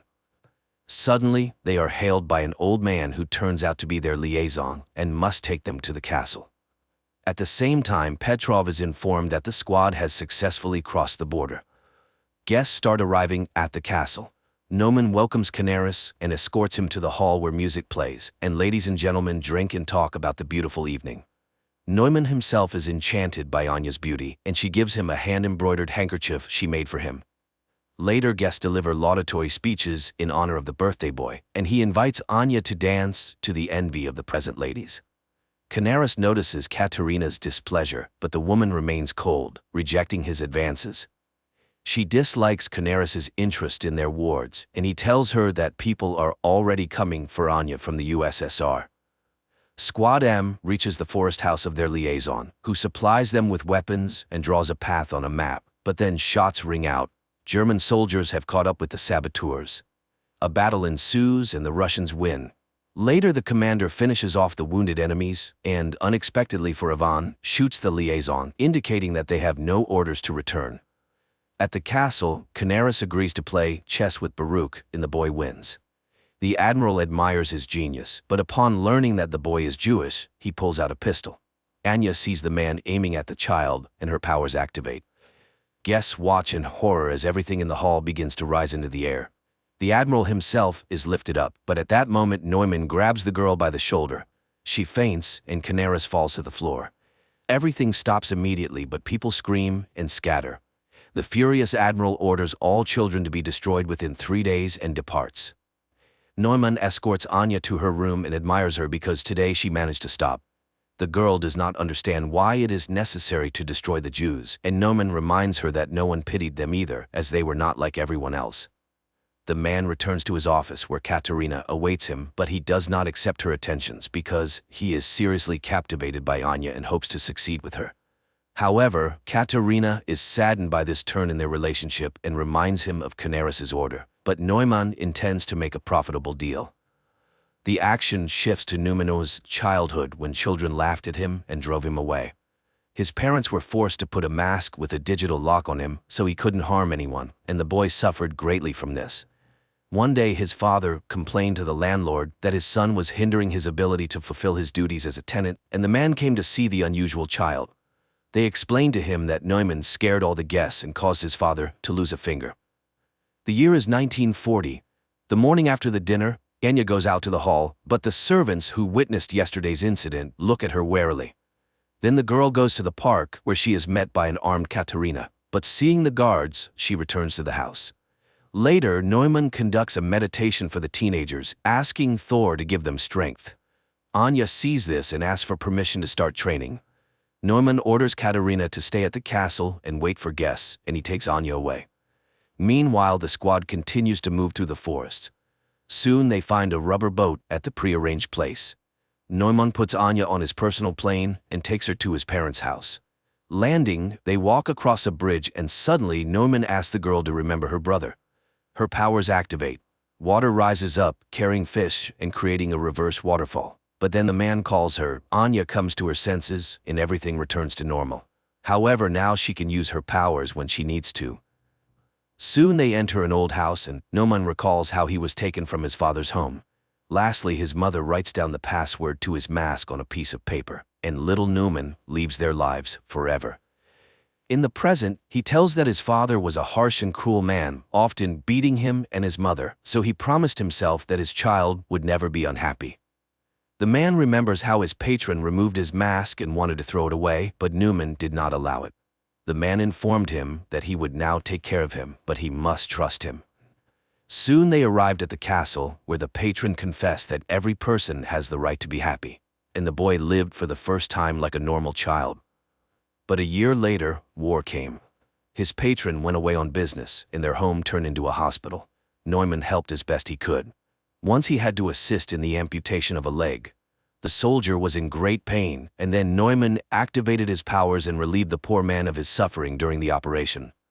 Later he confessed to one of the nurses that he loved her. The adult woman laughed at the boy but said she loved him too. But one day he caught his nurse with one of the recovering soldiers, and in a fit of rage he made the soldier kill himself with a hammer. They caught him, gagged him, tied him up, and took him away from the castle. In 1940 he tells Anya that his parents died, so he is so happy to have found her. The girl lights candles in the fireplace, using her new powers, which delights Newman. They drink wine and then become close. At night, Anya dreams where Baruch dies and wakes up terrified. She asks Newman to return to the castle. Meanwhile, the squad reaches the river. One of the soldiers is wounded and runs out of strength. Then he takes his own life so as not to be a burden to his comrades. Only 3 remain, but they still row towards the castle. And there Katerina, who can't sleep, reminisces about the past when she helped her mother, who worked in a psychiatric hospital, where one day they brought in a tied-up boy named Neumann. She then freed him, and he promised never to harm her. The year is 1936, Leningrad. Petrov attends a lecture by Professor Ilyinsky, where he discusses a significant discovery in the field of controlling human memory and emotions. Ilyinsky's colleague, Professor Lubov, is inspired by the future changes, as people with good mental health will be able to work better and create a brilliant future for themselves and their children. The Project M envisions a new society where happy people with immense productivity and willpower will live. Petrov asks about the use of these discoveries in the military sphere, arguing that if a new society is to be built, it must be able to defend itself. However, Lyubov categorically opposes totalitarianism. After the lecture, Petrov offers Ilyinsky full support for their program if he agrees to operate under military auspices. But Ilyinsky sends him to Lyubov as the ideational inspiration behind the project. However, the woman flatly refuses to cooperate with the military. That same day, she is hit by a car in the street. Later, Petrov returns to Ilyinsky, informing him of the unfortunate accident with his colleague, and Ilyinsky reluctantly agrees to cooperate. Again, 1940-year Germany. The 3 remaining members of the squad reach the castle's territory. Surprised by the lack of security, they enter the premises. Petrov receives a summary of incidents in a specific area of Germany and realizes that everything is going according to plan. His boss is horrified. His people have left a very noticeable trail, which could easily lead to the USSR being accused of provocation. But Petrov assures him that everything was planned this way and there will be no international conflict. At that moment, his daughter calls and he rushes home. The squad members reach the castle and, splitting up, begin to explore the premises. Meanwhile, Petrov finds Vera in a hysterical state. She is going mad with worry for her husband, and the father decides to take action. At the same time in the castle, Katerina reads a book to the children, and seeing her nervousness, they calm the woman. She orders lights out and leaves, just as Ivan enters the hall from the other side. Seeing the children in front of him, the man lowers his weapon and leaves. The children remain motionless. The soldiers continue to explore the castle, and now the squad leader enters the hall with the children. But he does not lower his weapon and prepares to shoot. Then the children attack first. The commander fires in all directions, but the teenagers throw their clothes at him and knock him down. The eldest orders the pistol handed to Baruch to kill the enemy, but the boy cannot shoot the man, and the man manages to wound him with a knife before being killed. The children carry the bleeding Baruch to the bedroom, leaving the soldier's body on the hall floor. The 3rd squad member, a female warrior, finds Katerina's office and engages her in a shootout. Katerina flees, but the woman catches up to her, and they fight. The woman is defeated when Katerina pushes her away. Seeing her opponent unconscious, the German grabs a pistol but doesn't manage to shoot because Ivan appears. Threatening him with a pistol, the woman captures him. In Moscow, Petrov brings his daughter to Professor Lyubov and asks her to erase the girl's memory. Lyubov is outraged by this request, as the love for a husband is the most precious thing in Vera's life. However, under military pressure, she agrees and performs the necessary manipulations, while Petrov's subordinates methodically clear their apartment of photographs and items belonging to Ivan. But one photograph falls under a chest of drawers, and the soldier does not notice it. After the procedure, the girl regains consciousness but does not remember her husband at all. At this time, the teenagers attack Ivan, not noticing Katerina, and wound him in the arm.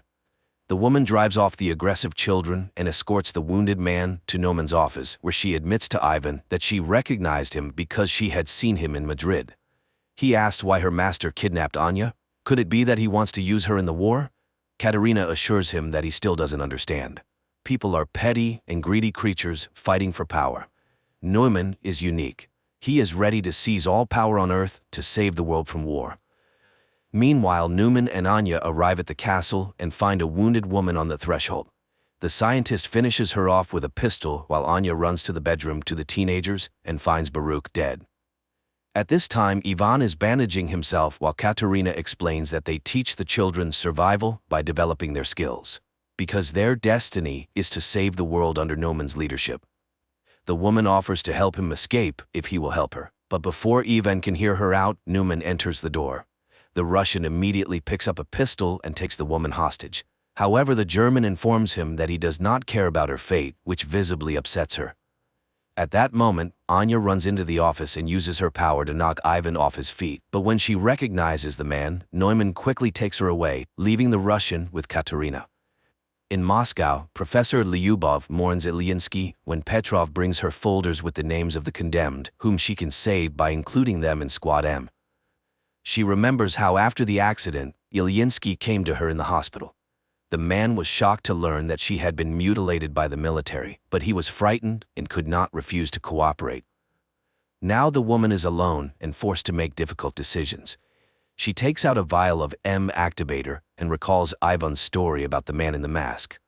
After his return from Madrid, she worked with his memory, suggesting removing the traumatic memories of his comrades' deaths, but Ivan refused to erase his life. And now the young man is chained in a cell in the castle of the man in the mask. Later, Anya visits him, accusing him of killing Baruch, but the boy denies it, and he is not particularly interested in her fate. He only wants to destroy Neumann because all evil comes from him. He hypnotizes children, turning them into killers. Their conversation is interrupted by Neumann's appearance. After sending Anya away, he thanks the young man for revealing his vulnerability, as he is the only one who could stand up to him. To prove it, the scientist shows the finger shot off by Ivan in Madrid. He too is special, and Neumann really wants the Russian to join his side. Yes, he killed his friends, but it was war. He came to Annenurba to find gifted people. Anya is like him, and they are the future. He asks Ivan to admit why he is immune to his hypnosis. Then Ivan reveals that there is a whole squad like him, Squad M. There are many of them, and they will all be here soon. So Neumann cannot hide. After talking with Ivan, Neumann finds Anya in the castle's backyard.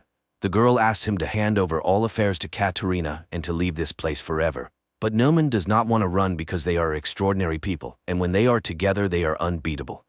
He asks for her help in defending their new home. Later, he thanks Katerina for managing the situation and confesses that he is glad she was not hurt during the Russian raid. Meanwhile, Anya remembers how in Moscow she wrote letters to her brother while locked up in the laboratory. She used to give them to the professor, but she could not have imagined that he read her letters to Peter, who was undergoing mental processing as a participant in Squad M. At this time, she burns them in the backyard of the castle, hoping that life will give her a chance to start over. Later, the castle's inhabitants conduct a funeral rite for Baruch. The teenagers carry the boy's body to the seashore, where the cemetery is located, and burn it on a ritual pyre. Anya is shocked by the number of children's graves and realizes that Ivan was telling the truth. Katerina urges her to leave and save herself. Anya runs to Ivan's cell and asks him to tell her what he saw in Madrid that was so special. The boy talks about the death of his comrades and Neumann's chilling whisper, but the German doesn't know that he just had a misfire. He is not special and survived only because of the pistol's malfunction, but if Neumann finds out, he will kill him immediately. And only Anya can stand up to him. Out of the darkness comes Katerina, who has heard everything. She will let them go if they leave forever. Neumann is planning to sell the children to Canaris, and Anya can do nothing about it. They are weapons, and it is high time the Russian understood this. But Anya runs away while Katerina frees Ivan from his chains and advises him to make sure the German never finds them. Meanwhile in Moscow, Petrov enjoys his daughter's good mood, hoping she will meet another man, marry, and give him grandchildren. The girl is lively and cheerful, unaware that the photo under the dresser awaits its moment. At this time, Neumann orders the Russian man to be killed, and he goes to look for Anya. Meanwhile, Katerina leads Ivan to her car, where Nomarwan's guard catches up with them. He engages in a fight with the Russian, and when he is about to kill him, Katerina attacks the guard. The guard is much stronger, and Katerina has to shoot. The teenagers hear the sound and run into the courtyard while Katerina puts Ivan in the car and drives him away from the estate. Neumann finds Anya at the cemetery. The girl asks him to let the children go, but he refuses. They are insignificant to him because he hopes to build a new world using their combined powers. Moreover, they will definitely have a son who will be the strongest and greatest on the planet. Hearing this, Anya wants to leave. Then Neumann sees Katerina's car and realizes what she is about to do. He puts on his quantum mask, which greatly amplifies the power of his voice, and begins to speak while Ivan stands on the car step and aims an assault rifle at him. The mask works. Katerina's car loses control and crashes from a high cliff into the water, but Ivan manages to jump from the step and survives. Then, members of the second squad M, who were heading to the castle, covering for the distracting maneuvers of the first squad, open fire on Neumann, but the soldiers are programmed for total destruction, and one of them engages in a fight with Ivan, not realizing he is an ally. The young man has to kill the soldier. Neumann asks Anya to activate her power, and the girl begins to do so when she recognizes one of the soldiers as her brother. Neumann is knocked down by her force, rocks crash from the sky, and the girl runs to Peter, realizing that this time he is indeed dead. Anya's powers activate again when Neumann falls from Ivan's shot. The girl mourns her brother as teenagers appear on the road. Ivan grabs Anya and drags her away while the children pick up Neumann's body and carry it into the castle. The Russians run to the airplane and manage to take off at the last moment. 9 months later, Neumann, who survived the injury, listens to Hitler's speeches and experiments with a new kind of influence on people, broadcasting his voice through radio equipment. Meanwhile, in Anya's native village, a bearded Ivan arrives from the woods as his woman is about to give birth. Pregnant Anya is dragged into the village where women come to help. As the birth proceeds, an announcement about the start of the war with Germany is broadcast from the speakers. Later, surrounded by streams of power, Anya gives birth to a healthy baby boy. Neumann is immediately informed by a fortune-telling girl. Then one of the villagers recognizes Anya and hurries to tell his fellow villagers whom they have just helped. But Ivan stops him when bombers appear in the sky, from which a large number of paratroopers descend. A man named Kevin suddenly comes to in some alleyway. His face is battered, he doesn't remember how or when he got here, and how long he's been unconscious. Suddenly, he sees a stranger in front of him who introduces himself as Benefactor. The new acquaintance claims he can help him and offers the man a job. Kevin refuses, remembering he needs to go home to his wife.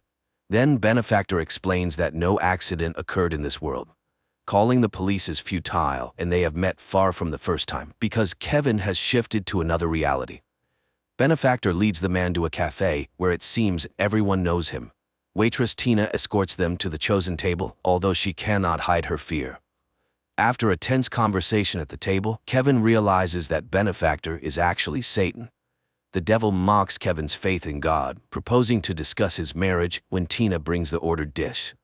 Benefactor orders her to sit next to them, forces her to eat a piece of food, though she is trembling, and continues the conversation about Kevin's wife, Molly, with whom he had argued in the morning over paying bills.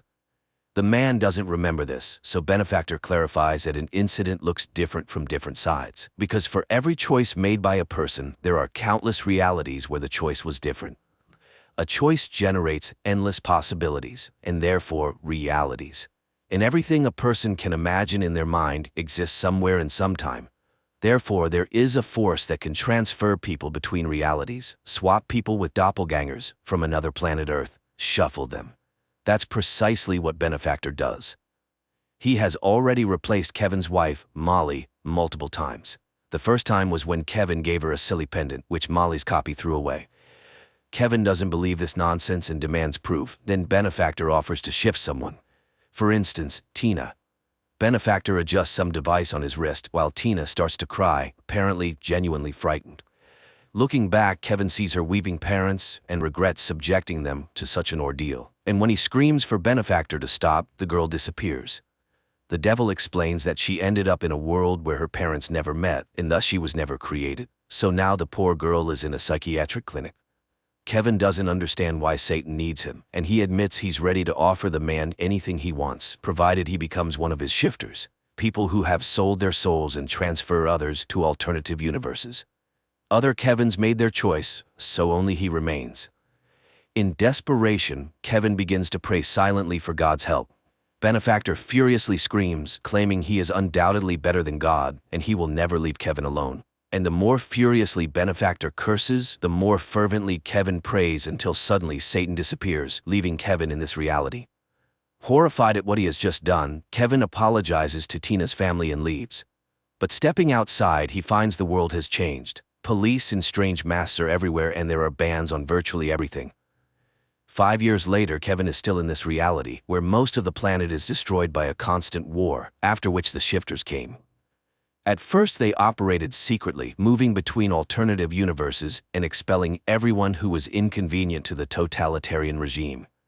Billions of people disappeared, but then came Benefactor, who took away people's hope and faith.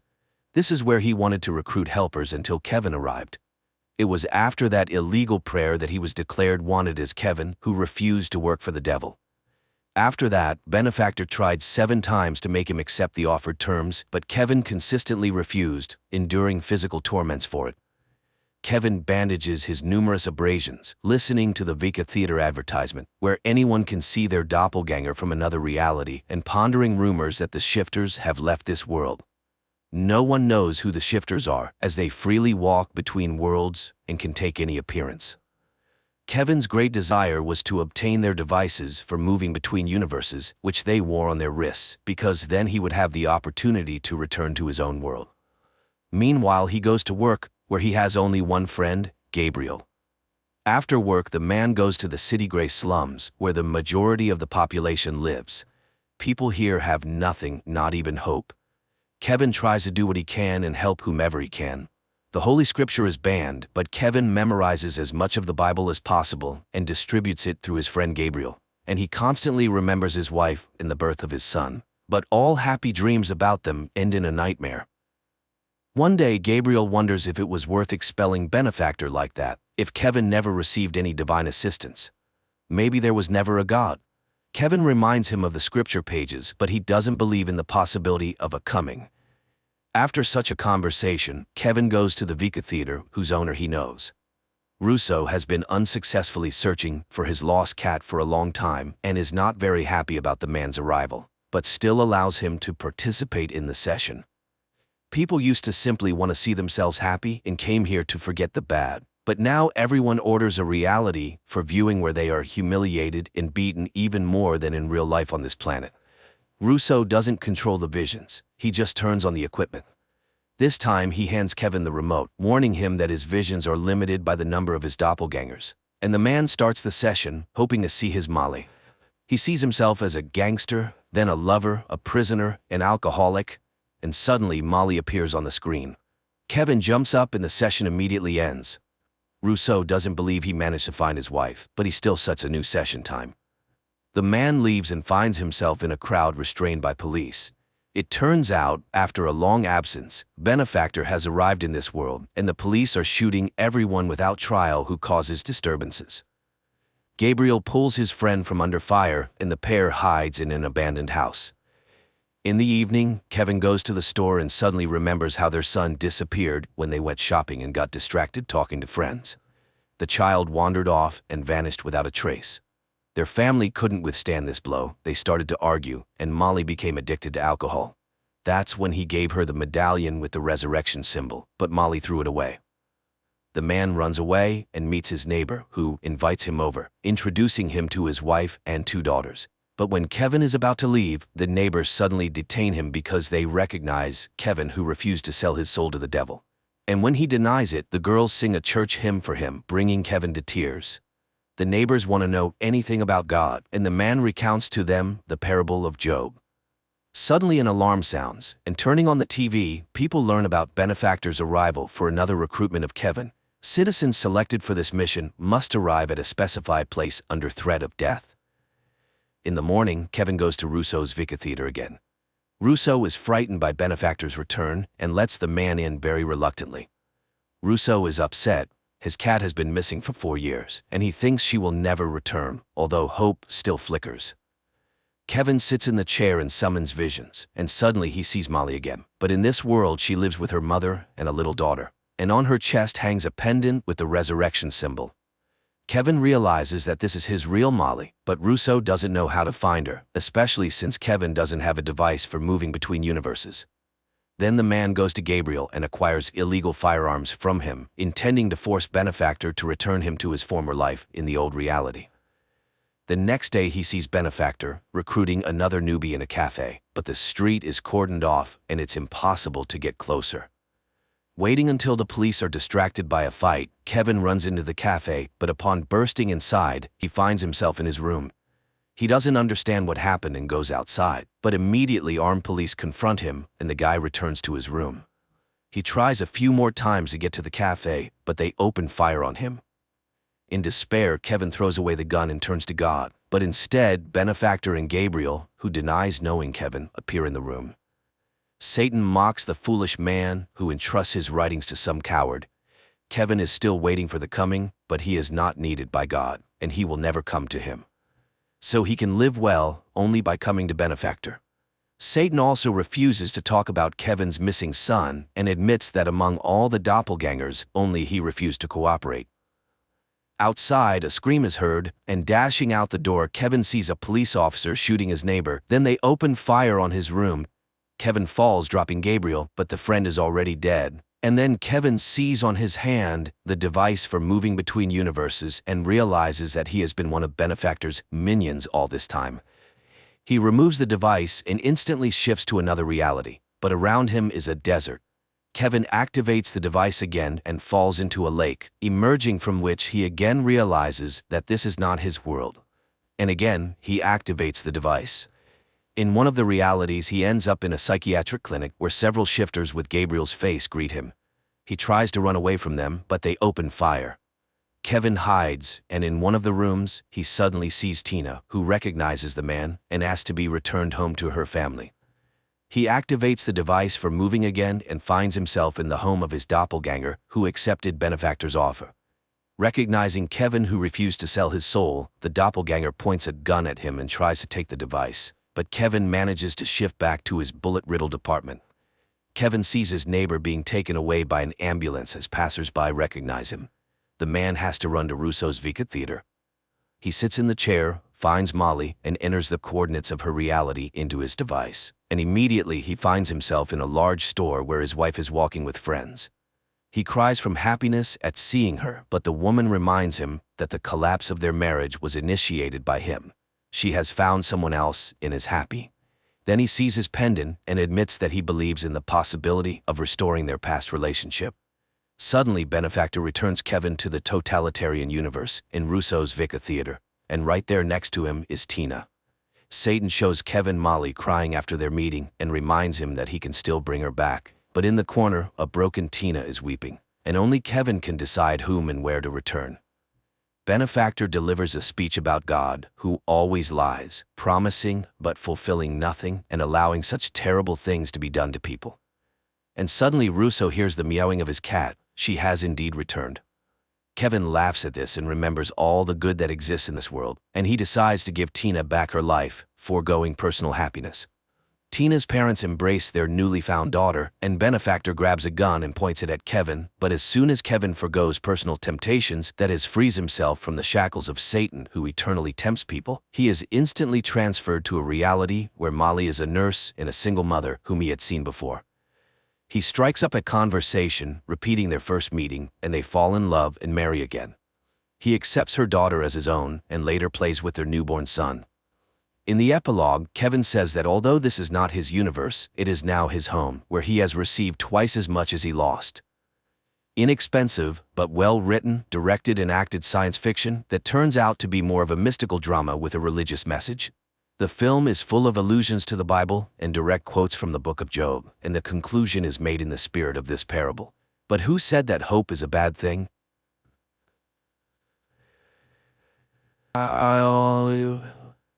The 1950s. Alice and Jack live in a typical American town. They hang out with friends, have fun, drive around, and love each other. One day, while Alice is getting ready for a party with friends, Jack goes to work with a crowd of other white collars.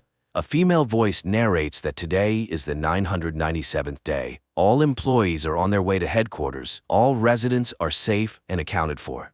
Ladies are wished a good day, and Alice starts her household chores. Then she goes to her dance classes, like all the exemplary wives in town. The instructor, Shelley, reminds them, beauty is in control and grace is in symmetry.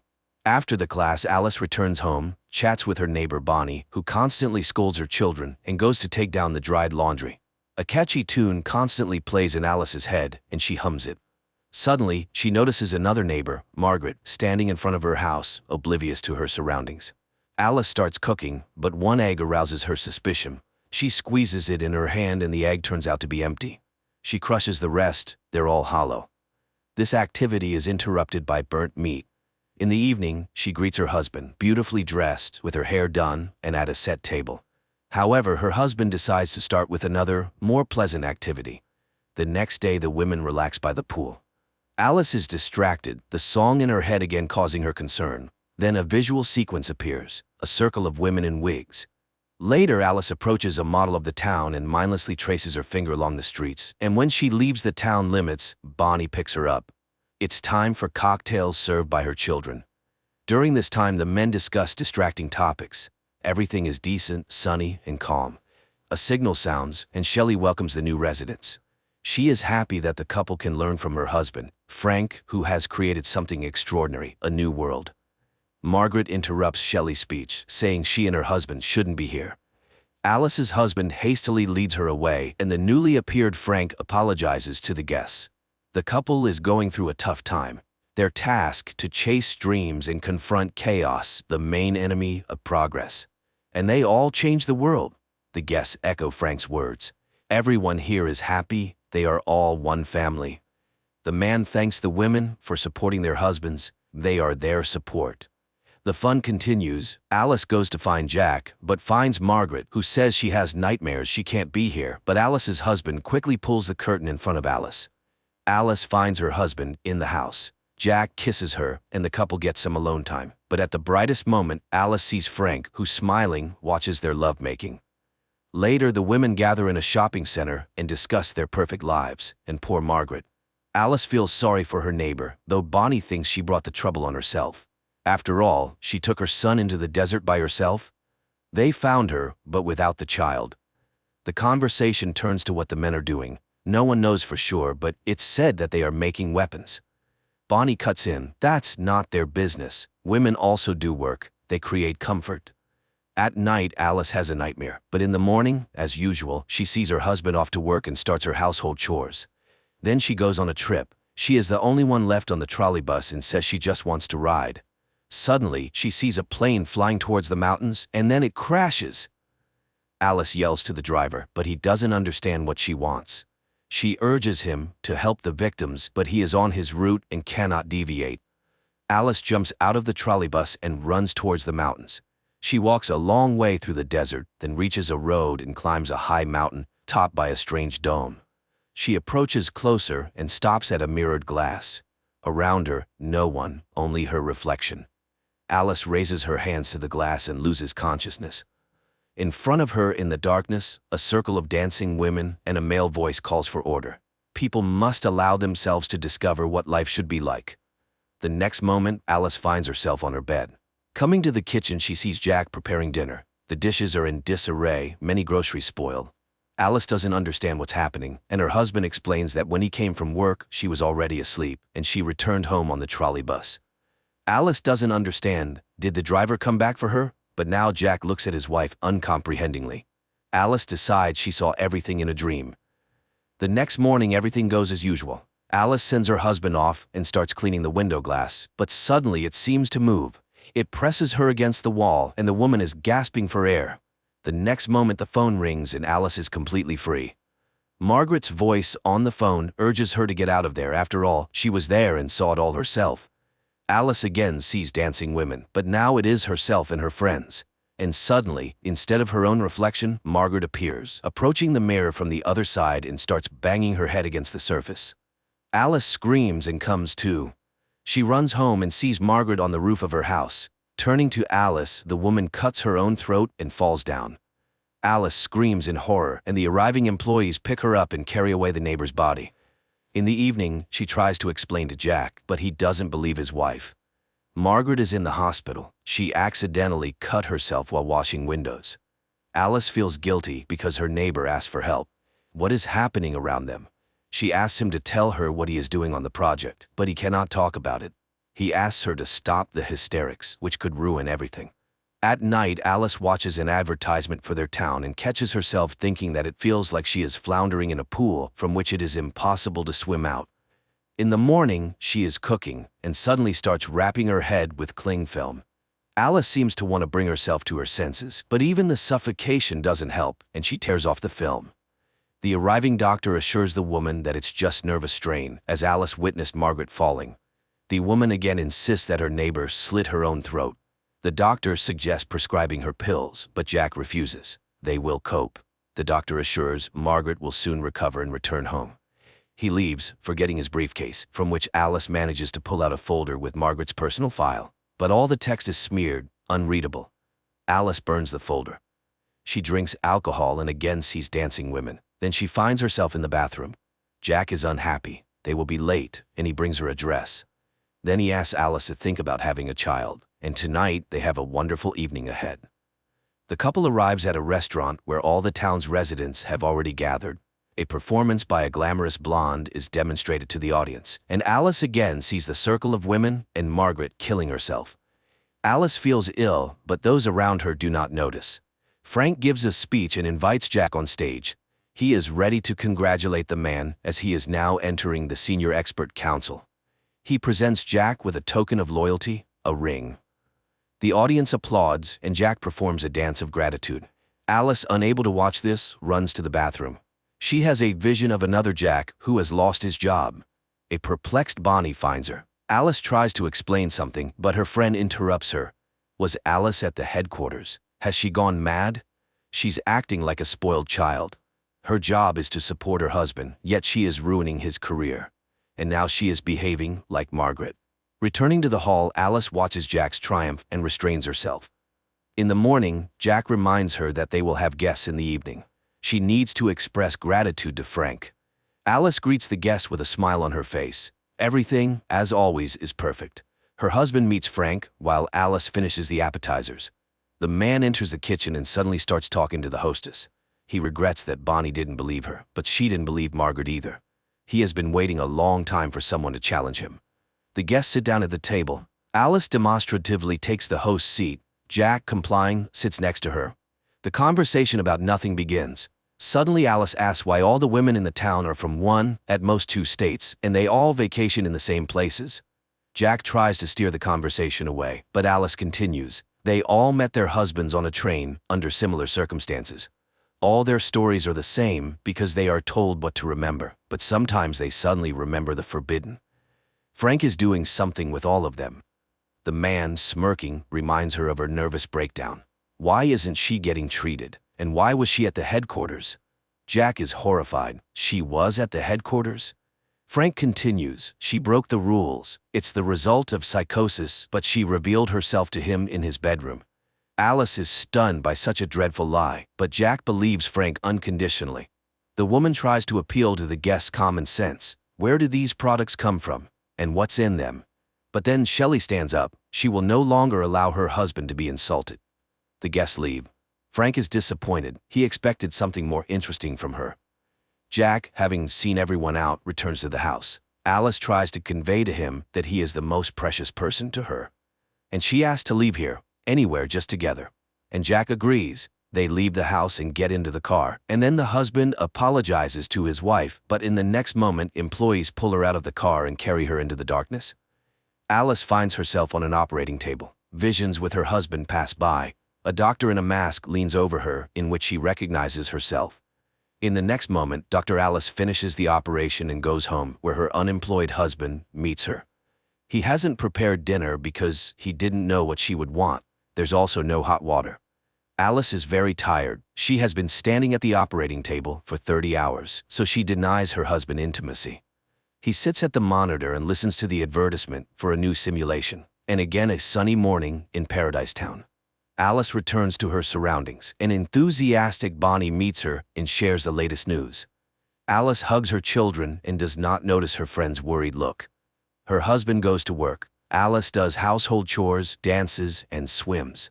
And she meets her husband. She takes the roast out of the oven while Jack picks a record, humming a song that seems to wake Alice up. Jack walks through the dark city, entering his apartment. Meanwhile, his physical characteristics are narrated. He is absolutely fit to participate in the Victory Project with his friend Alice, and he takes on the responsibility of maintaining his wife's body's vital functions. Alice sees herself in bed, restrained and entangled with wires. Jack cares for her body because he is obliged to exit the simulation each day and work to afford it. The man lies down next to her and hums the song that Alice is hearing now. She realizes he has deprived her of real life, but the man did this to save her from constant work. Frank created this world so they could live as they wanted. He works like a damn soul for this, but she is happy. But what about the others? So they really are hostages. Jack hugs her, but Alice hits him on the head. The next moment, Bonnie finds her. Jack is dead, and she immediately reports it to Frank.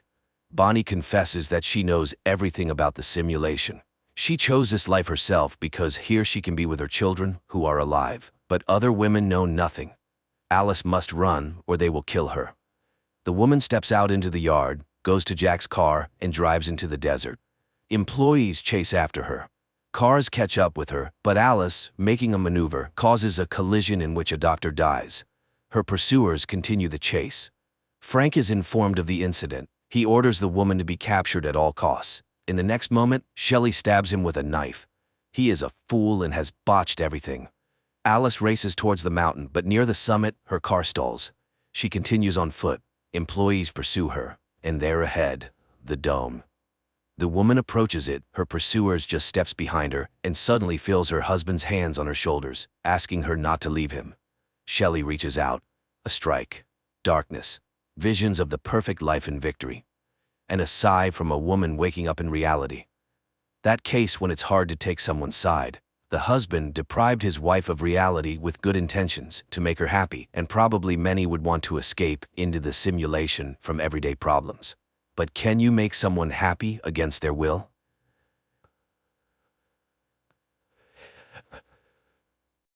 Every day, a young fisherman named Syracuse sets out to fish off the coast of Ireland. One day, he finds a young woman in his nets. He helps her, and when she regains consciousness, he is relieved to see that she seems unharmed. However, she behaves quite strangely and refuses to go to the hospital. She also can't remember her name, which Syracuse attributes to amnesia. He takes her to his late mother's house, offers her some sandwiches, and suggests she stay there for a while. He needs to go see his daughter. Annie lives with his ex-wife, Maura, and today he has to take the girl to dialysis. While the procedure is ongoing, he tells Annie a story about a fisherman who caught a woman from the sea. Annie explains that it was likely a selkie, a creature she learned about at school. Sometimes they come ashore until the sea calls them back. After the procedure, Syracuse takes Annie back to her mother, who is eager to show her the new electric wheelchair she received. Annie shows off the chair to her father, but her mother immediately criticizes him for not talking to the doctor about a new kidney for their daughter. The next morning, Syracuse finds a woman washing clothes in a stream, singing in an unknown language. She asks if she can come with him, and he lets her board his boat. On the way, she says her name is Ondine, which means from the water. Soon, Syracuse's boat stops for lobster fishing, but the baskets come up empty. Ondine begins to sing a song that Syracuse has never heard before, and suddenly every basket is filled with a catch. She helps him pull them out and is surprised when he throws the smaller ones and extras back into the sea. However, she flatly refuses to go with him to the market. He sells the lobsters to the astonished buyers and purchases a dress at a store. Then he heads to pick up Annie from school. On the way home, he continues the story about the fisherman and the woman from the sea. She sings to the fish and he catches them. Both are happy. Annie thinks it's a dream because everything seems like his dream coming true. Moreover, no one knows the language she sings in. After dropping his daughter off at home, Syracuse heads back, not noticing that the curious girl is following him. He gives Ondine some clothes and food when he reaches the house and finds her talking to his father, who asks how long she'll be staying in his house. Hearing that it's up to him, Syracuse decides she'll stay forever to live with him happily ever after, like in the fairy tale he's been making up with Annie. After seeing everything with her own eyes, Annie goes to the library and asks for books about Selkies. Meanwhile, Syracuse goes to church to confess, admitting he's an alcoholic, even though he hasn't drunk for over 2 years. Lately, he's been haunted by a dream where he attends the funeral of his ex-wife's new husband, Alex, after which he reunites with Maura, who still struggles with alcohol problems. The priest advises him to see a psychologist, but Syracuse reminds him of the secrecy of confession and tells him that he pulled a woman out of the water with his net. Now he's hiding her from everyone else. The priest asks him to come to Mass as there's no other way he can help him. Meanwhile, Annie is studying legends about Selkies. Ondine cleans the cottage and then examines the new things Syracuse brought her. She's particularly intrigued by the fishnet stockings, which she stretches over one hand, making them look webbed. The next day, Annie goes to her grandmother's cottage and sees Ondine swimming. The girl boldly approaches the shore and declares that she knew all along. The story about the fisherman and the Selkie isn't a fairy tale. Annie tells her about her illness and asks her to heal her, but Ondine doesn't know magic and says so. The girl asks a lot of questions, and Ondine likes the lively and straightforward child. Annie asks her to always tell the truth, because what's the point of friendship otherwise? She's very curious about what it's like underwater. Is it better or worse than here? Ondine says it varies, but singing is easier there. Annie shares everything she's learned about Selkies from the books. They can stay on land for up to 7 years until they find happiness with a human. Then she abruptly shifts the conversation to her grandmother because her father still misses her very much.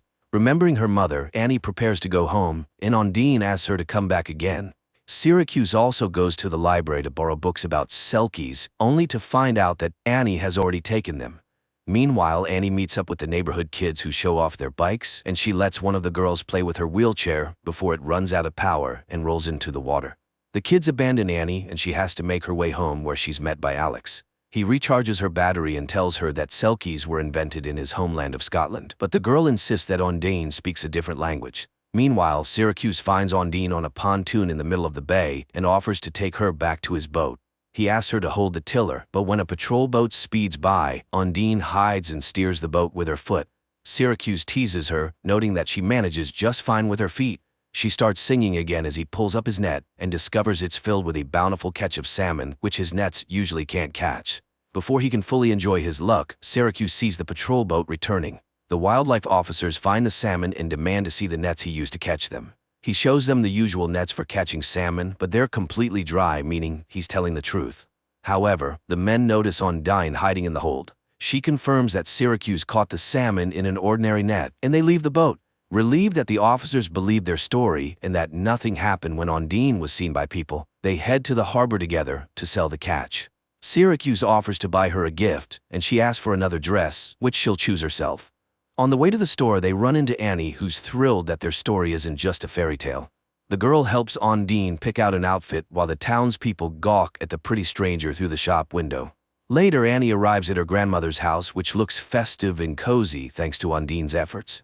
Ondine offers to teach the girl how to swim, and she agrees since she'll have someone from the sea by her side. They both play in the shallow water when Ondine suddenly sees something in the water and asks Annie to get on the raft. She pulls out a bundle, which Annie calls Selkie clothing. According to legend, if she buries it in the ground, she'll be able to stay on land for 7 years, provided her sea husband doesn't come for her. After listening to Annie, Ondine buries the find in the greenhouse, and Annie counts the steps to remember the exact spot. Later, she tells her father about it and advises him to watch out for strangers. Meanwhile, they all head to the local festival by boat, and Ondine denies Annie's claim that she can grant wishes because she's not really a Selkie. Upset, Annie pretends that her wheelchair brakes have failed and falls off the pier, hoping to test the truth of her words. Ondine jumps in to save her and pulls the girl to the surface. Syracuse carries Annie home and hands her over to Maura and Alex. Later, Ondine tells Syracuse that the wheelchair's brakes work just fine and that Annie was testing her ability to breathe underwater. He confesses that he used to drink heavily, but one day he returned from a trip to find Annie's mother sleeping next to their unconscious child. They saved the girl, and he decided that one of them had to stay sober at all times. Meanwhile, Maura tells Annie that a dark-haired stranger has been looking for the fisherman's girlfriend, which causes the girl to have a nightmare. Meanwhile, Syracuse and Ondine become intimate. Later, he goes to confession and admits to the priest that he sinned with Ondine the night before, and now he fears the luck she brings because he's long lost hope for the best. He knows that something wonderful or terrible will happen, and he's afraid of both. After the conversation, the fisherman steps outside and is approached by an unknown man who starts asking questions about Ondine. Syracuse ignores him and walks away. That day, he takes Annie to dialysis as usual, but when they return home, no one is there. Maura and Alex had been out drinking at the nearby pub. Syracuse takes the girl there. Finally reaching home, he finds the doors broken in and Ondine nowhere to be found. Syracuse searches the shore and eventually finds her hiding. She reminds him of the Selkie's husband and says he's here to take her away. Meanwhile, the intoxicated Maura is riding her daughter's wheelchair and, despite Alex's warnings, is determined to make it home on it. Syracuse hides Ondine in a secret cave behind the waterfall, offering to grant her a wish, but her only wish is for Annie to get well, so he wishes for her to be able to stay. Meanwhile, the man searching for Ondine is driving around town and gets into a car accident, colliding with a car driven by the intoxicated Maura. Alex is thrown through the windshield. Annie, however, manages to buckle up, but still sustains injuries. Syracuse and Ondine, driving by, recognize the car. Syracuse screams and rushes at the medics as they load Annie onto a stretcher to take her to the hospital. Later, they find the girl in the hospital and learn that she's undergoing an immediate kidney transplant from Alex, who, by a stroke of luck, was a compatible match. Meanwhile, the unknown man meets Ondine in the hallway. He wonders why she speaks their language because neither of them belongs here. The sea spat her out, but this is not their world. The woman asks him to return home without her. The next morning, Annie wakes up and immediately asks where Ondine is. Syracuse reassures her that they'll see her soon. Sometime later, a cremation ceremony for Alex takes place. Maura scatters his ashes over the sea, regretting that this time she can't blame her ex-husband for everything. She asks him to take Annie, but demands that he get rid of Ondine, and she forces her husband to drink to Alex's soul. In a drunken state, Syracuse goes to the boat where Ondine is hiding and, calling her a Selkie, takes her out to sea where he demands that she return to her husband and sing her songs to him. He takes her to the foot of the lighthouse and continues to insist that she needs to leave. He leaves her there and prepares to sail away, believing that life isn't a fairy tale. People and Selkies can't be together. Ondine asks for a chance to say goodbye to Annie, but he sails away. As dusk falls, the log she's sitting on gives her silhouette the appearance of a woman with a tail. Waiting for nightfall, she jumps into the sea. In the morning, the priest wakes up a depressed Syracuse, who realizes he's made a big mistake. He brings Annie from the hospital to his home. The girl comforts him, saying that Ondine will come back because she left something here. Later, Annie watches TV, where the Icelandic band Sigur Rós is performing, and suddenly Syracuse recognizes the words. He realizes that Ondine was an ordinary woman and rushes to the lighthouse. At first, he can't find her anywhere and runs along the shore, shouting, but soon he sees a fire where Ondine is warming herself. At first, she says she's a sea creature who found her magical clothes and buried them so she could stay forever with the family she loves. But Syracuse demands the truth, and then Ondine admits that she was a courier delivering illegal substances from Romania. She was in a boat with a backpack full of substances when the police closed in. Her guard threw her into the water because he couldn't swim. She swam until she couldn't anymore, and then she drowned. But she got caught in Syracuse's net. The girl tells him her real name, Ioana. The fisherman takes her home where criminals are already waiting, having taken Annie hostage. Syracuse tries to fight them off, but he can't handle two armed men. The girl told him the story about the Selkie's clothing buried in the greenhouse, and the men demand to be shown the spot. Everyone heads to the greenhouse to dig up the goods, but they find nothing because Annie has hidden the Selkie's clothing elsewhere. Ondine promises to stay with Annie, and she admits that she hid the package in the lobster crate. Everyone heads to the boat, but when the criminals lift the basket, Annie reminds Ondine that she's a Selkie, and they are not. Ondine throws one of the villains overboard. He drowns while Syracuse throws the other Romanian into the water, disarming him. The arriving police arrest the criminal along with Ondine, who faces deportation unless she gains citizenship, or she could get married. Later, Annie goes to confession and says that her father's getting married soon. Even though she wasn't a real Selkie, but you can't marry a seal, can you? In the final scenes, a girl in a white dress and a fisherman in a suit sail off on their boat for a honeymoon, bringing to life the fairy tale about the happiness of a human in a Selkie. That's where the movie ends.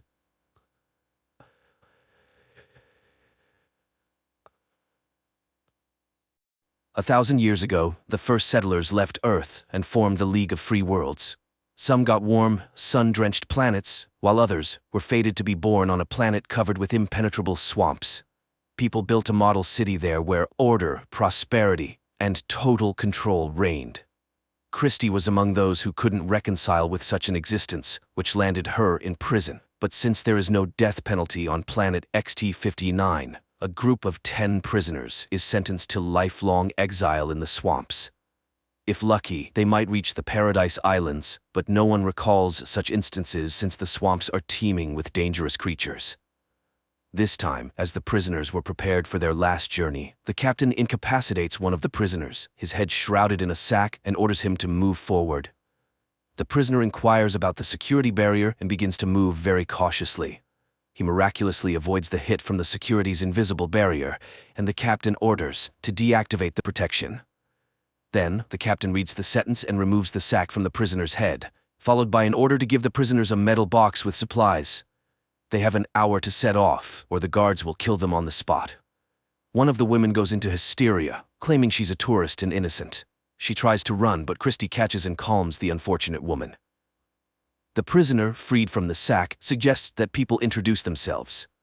He is Erwin, but the initiative is intercepted by the formidable-looking Yost, nicknamed the Polar Wolf, who knows these swamps well as it's not his first exile. The wolf wants to know everything about each member of the team, but their acquaintance is interrupted by the appearance of a dangerous local creature living underground, called the Pagan. The creature senses vibration and moves towards it, dragging its prey underground. Christie declares that she intends to only listen to Erwin. Yost reminds her of his superiority, to which Erwin proposes to divide the supplies and opens the box. He manages to grab only a knife when the others pounce on the box with supplies. The wolf again reminds everyone that he's the boss, but Erwin refuses to listen to a prisoner and announces his departure to the Paradise Islands. Christie joins him, but first, they want their share of the supplies. The wolf's henchman tries to claim rights over Christie. Then Erwin puts a knife to his throat, reminding that any attempt of the prisoners to destroy each other will result in them being immediately shot on the spot. So, the wolf has no choice but to give the pair their share of supplies. Additionally, Erwin requests the metal box itself in exchange for a portion of food, and the wolf agrees to give it away. The wolf orders his group to prepare for the journey when Christie asks Erwin to help the helpless tourist. But he refuses. That woman is already dead, even though she doesn't know it. Erwin explains to Christie that she should go first because she is lighter than him, and he will be able to pull her out if she falls into the swamp. At that time, a voice from the fortress commands the prisoners to lave the shore. The wolf leads his team forward. Erwin and Christie tie a heavy box with ropes and also set off. Suddenly, a shot is fired from the fortress. People hide behind the rocks, and Erwin realizes that he was the intended target. He forces Christie to crawl out of the dangerous square. Along the way, the girl notices small, crawling creatures, but Erwin assures her of their harmlessness, suggesting they could be their food, which disgusts Christie. Soon, the pair reach a relatively safe place and confirm that Wolf's team is following their trail. Watching how Erwin calculates everything in advance and can find a solution to any problem, Christie worries, trying to understand who the man was before his exile. The girl doubts the existence of Paradise Islands, to which Erwin rightly remarks that then they wouldn't have tried to kill him. After all, the guards would have been sure that he would definitely die. And although it's his first time in the swamp, he is confident that he can find the right way. Meanwhile, the captain is reprimanded by the president for the advisor still being alive. Sergeant Matthias, who was the disguised prisoner, failed to eliminate the advisor. The captain reassures the president, stating the swamps are impassable. Meanwhile, Christie and Erwin find a small stream of clean water, and the girl washes her face, pondering her misfortune. Suddenly, Erwin asks Christie to freeze, but she thinks he's decided to take advantage of her. However, it turns out Erwin spotted the Pagan, which suddenly emerged from under the ground. Christie grabs a knife and cuts off part of the creature. After that, Christie treats Erwin's wound while sharing that she ended up in prison for standing up to an inspector who tried to force her into intimacy. At that moment, the wolf's group appears from behind the rocks. The man intends to take back the metal box, but Erwin takes the part of the creature cut off by Christie and uses it as an electric whip. The wolf realizes the situation is bad and decides to let them go. The pair leaves, but the wolf stubbornly follows their tracks. Erwin heard that on the rotten shore there's a place where former prisoners live, and the wolf is their leader. He follows them, hoping that the pair will first fall into a swamp trap. Erwin notices the tips of the pagan sticking out of the ground and orders Christie to lie down, be silent, and not move. They do so, watching as a gigantic root of the pagan appears over the wolf's group, dragging several people underground. Meanwhile, the president again contacts the captain, who assures that he has taken the necessary measures and his man is on the trail. In the swamps, Erwin and Christie stop for the night. The man is ready to talk about himself if the girl solves his riddle about the cost of a chocolate bar. But while he states the conditions of the riddle, Christie falls asleep. The girl wakes up to a strange sound and sees a wave of creatures approaching them. She tries to run, but Erwin throws her into the box, climbs in himself, and closes the lid. The pair waits out the invasion, and although the box's lid is eventually breached, the people remain unharmed. Finally, silence falls, and they emerge outside. Christie's first question is about the answer to the riddle, and knowing it, she calms down. Now the box is no longer needed, and the pair throws it away. Soon they reach the liquid part of the swamp. Meanwhile, the remaining part of the wolf's group follows their trail, but Layla, realizing they might lose the couple, runs after Erwin and Christie. The wolf rushes after her and falls into a swamp pit. Here Layla slips up, saying that Erwin is a former presidential advisor and knows best how to act. Nevertheless, one of the prisoners, Jan, helps the wolf out. In the evening, Erwin sets up camp, forces Christie to eat raw tadpoles, and confesses that he was the president's advisor, but his conscience tormented him. He collected a lot of different information and wanted to tell the public about it. The authorities realized they couldn't get rid of him quietly and sent him to the swamps. But he managed to launch a virus into the control system, which can only be turned off knowing the code, and only he has the code. So, after the system's collapse, free people will be able to build their new free city management system. Christie reminds him that then they will definitely be looking for him, but the man is confident that by that time, they will already be on the islands. Meanwhile, in the city, the system begins to collapse. The communications satellites fail first. In the morning, Layla and those who left the wolf encounter wild people on their way. Hearing their screams, Christie curses whoever invented this method of punishment.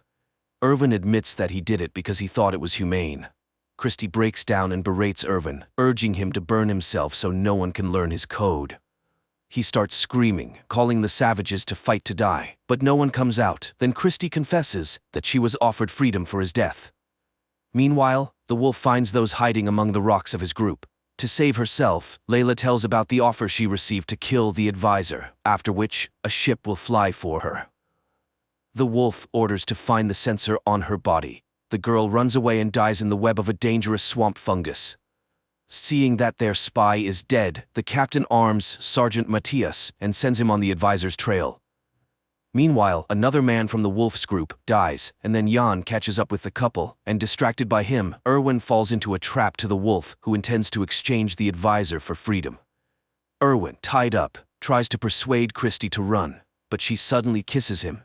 The wolf forces Erwin to stand, but he mocks the prisoner, and the wolf has to carry Erwin on his back.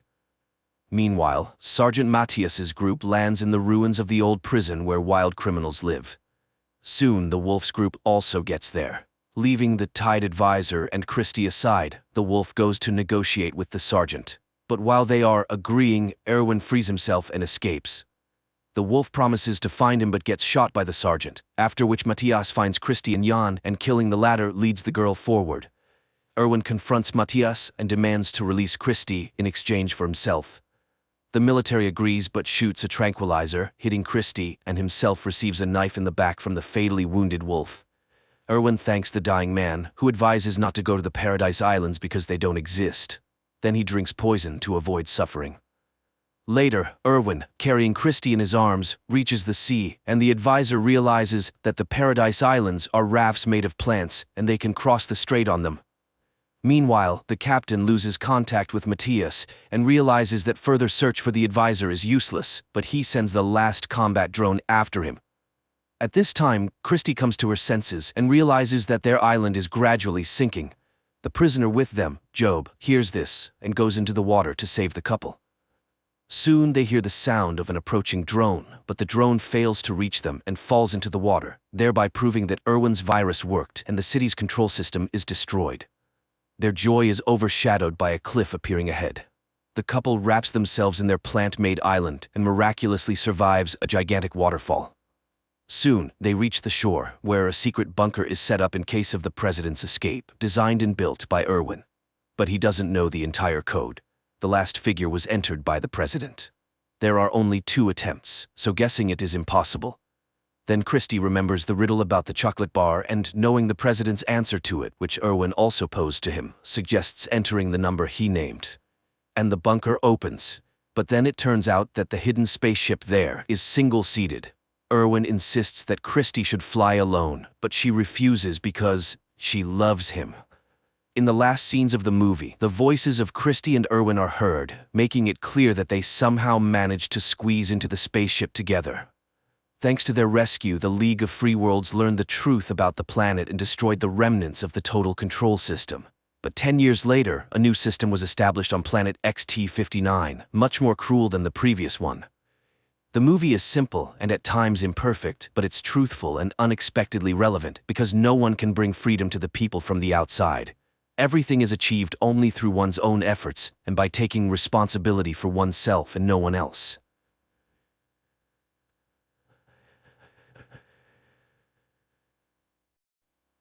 After a young priest arrives on an isolated island, supernatural events, incredible miracles, and frightening omens begin to occur. And it turns out that all of this is caused by the blood of an angel, which turns people who drink it into demons. Riley Flynn looks in horror at the girl hit by his car. The man realizes he is guilty because he was drunk, but there is nothing he can do about it. Later, the man freely admits his guilt and goes to prison, where every night before going to sleep he sees the girl he killed. 4 years have passed. Riley's mother, Annie, eagerly awaits his son's arrival in his homeland, a fishing village on Crockett Island off the coast of Washington state, and raises her youngest son, Warren, forbidding him to go to the peat bogs. But the boy wouldn't listen to her lecturing, and having met his friends, he goes to the forbidden place because no one will prevent the young people there from trying illegal substances and having a great time. They buy the stuff from a local dealer and go to the peat bogs. On the way, the guys stop at the house where Lisa lives. The girl cannot walk. She refuses the offered treat, and the trio goes on their way. At this time, a young man with a huge box locked with padlocks enters the door of the local priest's house. The boys get into a boat and make their way to the far shore of the island. It's already dark, so when they hear a sound of huge wings, the boys mistake them for a giant heron taking off. The peat bogs are also teeming with stray cats that were brought here from the mainland, and they feed on old remains because up until the 1920s people buried their dead right in the yards. And now, when the peat bogs get flooded, those remains resurface. Warren knows this because after storms, all this creepiness washes ashore where their house stands. The boys settle in their usual spot and after taking some revelatory substances start telling tales about local ghosts. At that moment, loud cat cries are heard from the bushes, and Warren, shining his flashlight in that direction, sees 2 burning eyes following them. But they immediately disappear and the boy forgets about the incident. In the morning, Riley arrives on the island. Annie meets her son and apologizes for his father and younger brother who could not meet him because they were out fishing.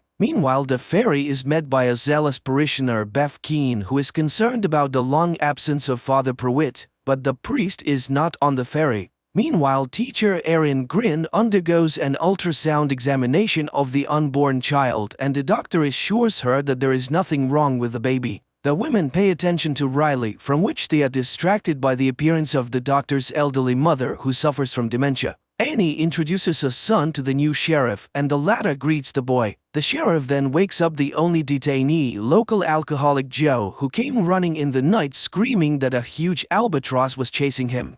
The sheriff releases sobered-up Joe and he walks out to his dog who has been waiting for his master at the exit all night. Bev, who is passing by, is indignant. The dog is dangerous, it could attack, but they don't listen to her. Meanwhile, Riley and Annie reach their house. The woman shares her problems. There has been an oil spill accident and now fishermen can only catch fish according to their quota. Naturally, this causes money problems. Previously, hundreds of families lived on the island, but now there are only dozens left. In the meantime, there is a meeting at the school because a storm is coming to the island very soon and it is necessary to make sure the shelter is ready. The new sheriff calls for it to be equipped in the school, but Bev objects. Everything has been ready in the church for a long time and there is no need to change anything.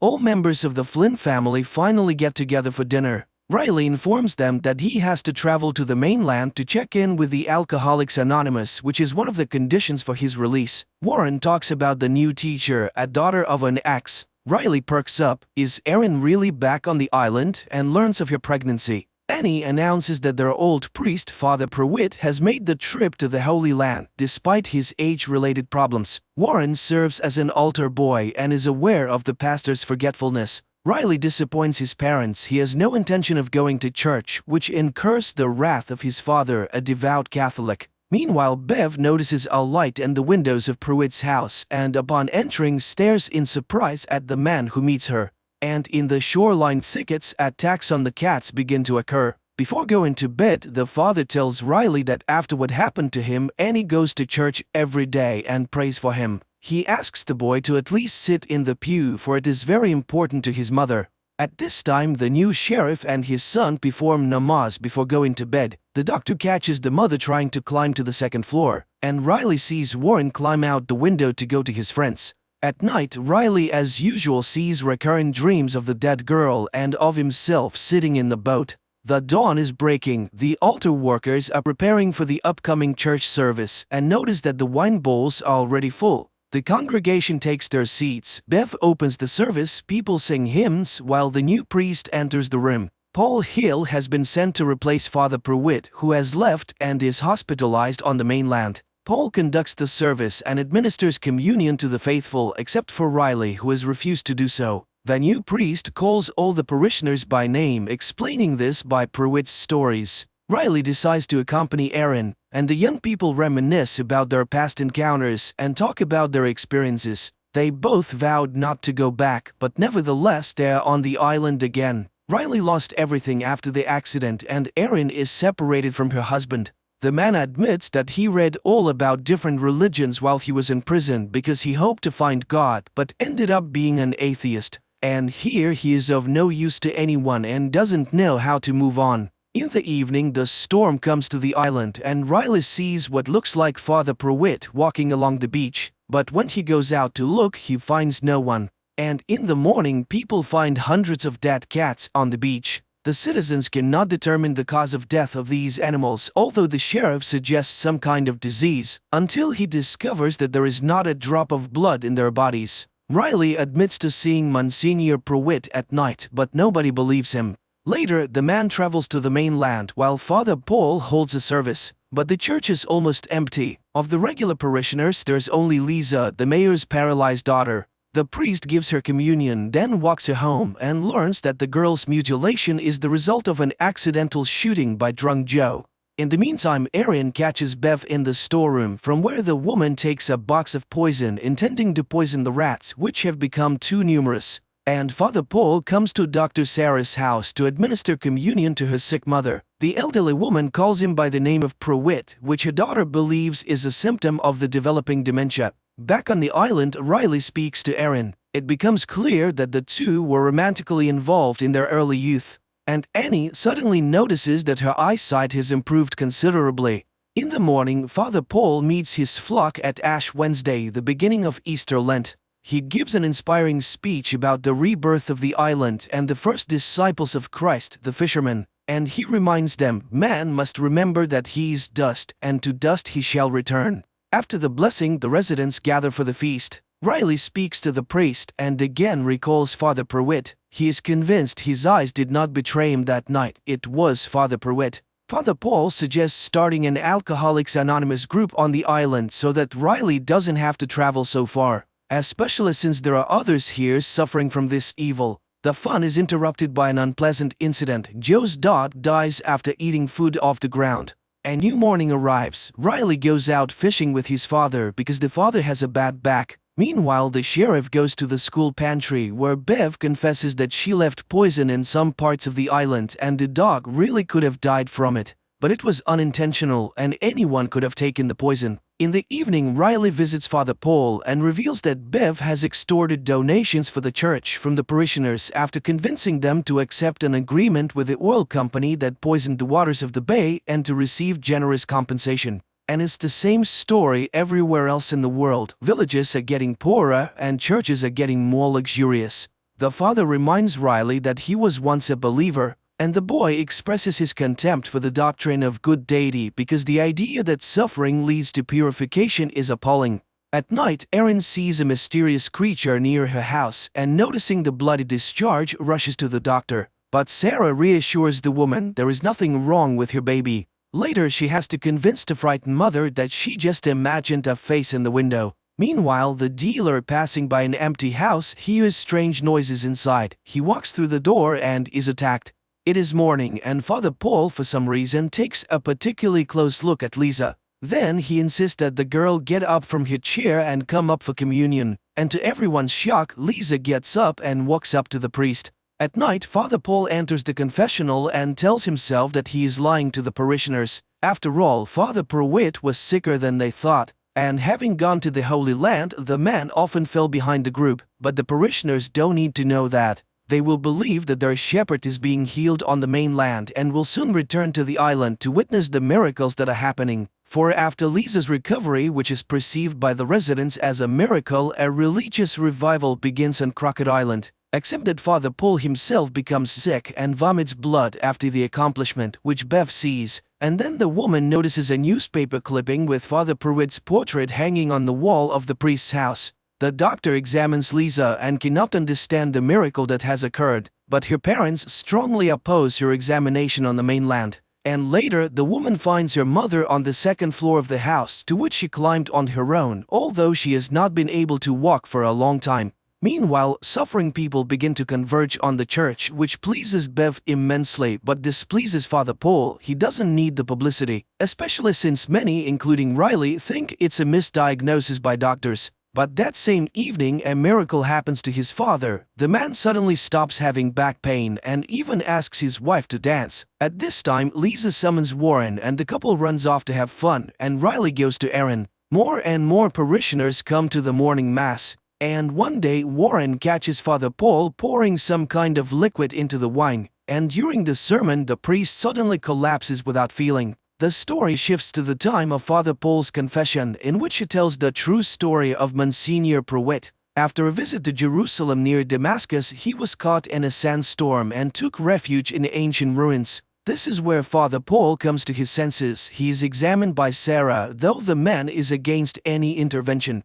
Meanwhile, the sheriff finds a Bible in his son Ali's possession, and Lisa visits Joe and confesses that she hated him for years for stealing her future but eventually forgives him. That same day at the school assembly, the sheriff tries unsuccessfully to convince Bev to stop handing out the Bibles to public school students. Later, Erin confesses that she's intimidated by Bev's confidence in her rightness, and Riley shares with her Father Paul's assignment to write penitential letters to loved ones. That same evening, Sarah's mother begins to speak quite sensibly, much to the doctor's surprise. And touched by Lisa's forgiveness, Joe decides to attend the Alcoholics Anonymous meeting with Riley and Father Paul because he intends to change his life. The men go home and Joe confesses that he recently buried his sister on the mainland. That same evening, Ali asks for his father's permission to attend the mass. The kid is interested in everything that happens in the church, but the sheriff is against it. They are Muslims. Ali reminds him it's his father's decision, not his.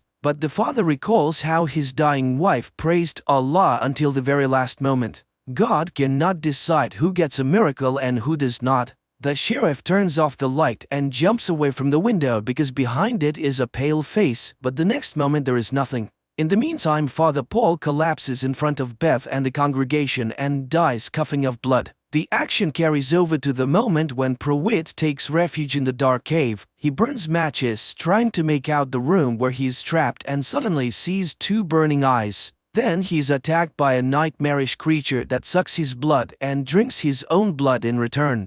The priest concludes that it is an angel because when he wakes up in the morning, Pruitt finds that he is young again.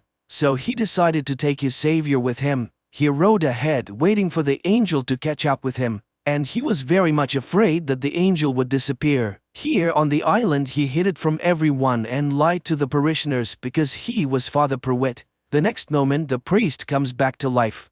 During a scheduled checkup, the doctor informs Erin that her uterus is empty. It was probably a miscarriage. The woman is shocked. How could she not have noticed it at such a late stage? Meanwhile, Bev cancels the mass and her assistant notices the incredible resemblance between Father Paul and Monsignor Pruitt. She is convinced of the miracle and the others are simply frightened. Bev enters the priest's room and discovers that he cannot stand the light. It is also as if he can feel God inside him. Bev persuades him to manifest the miracle to his new apostles.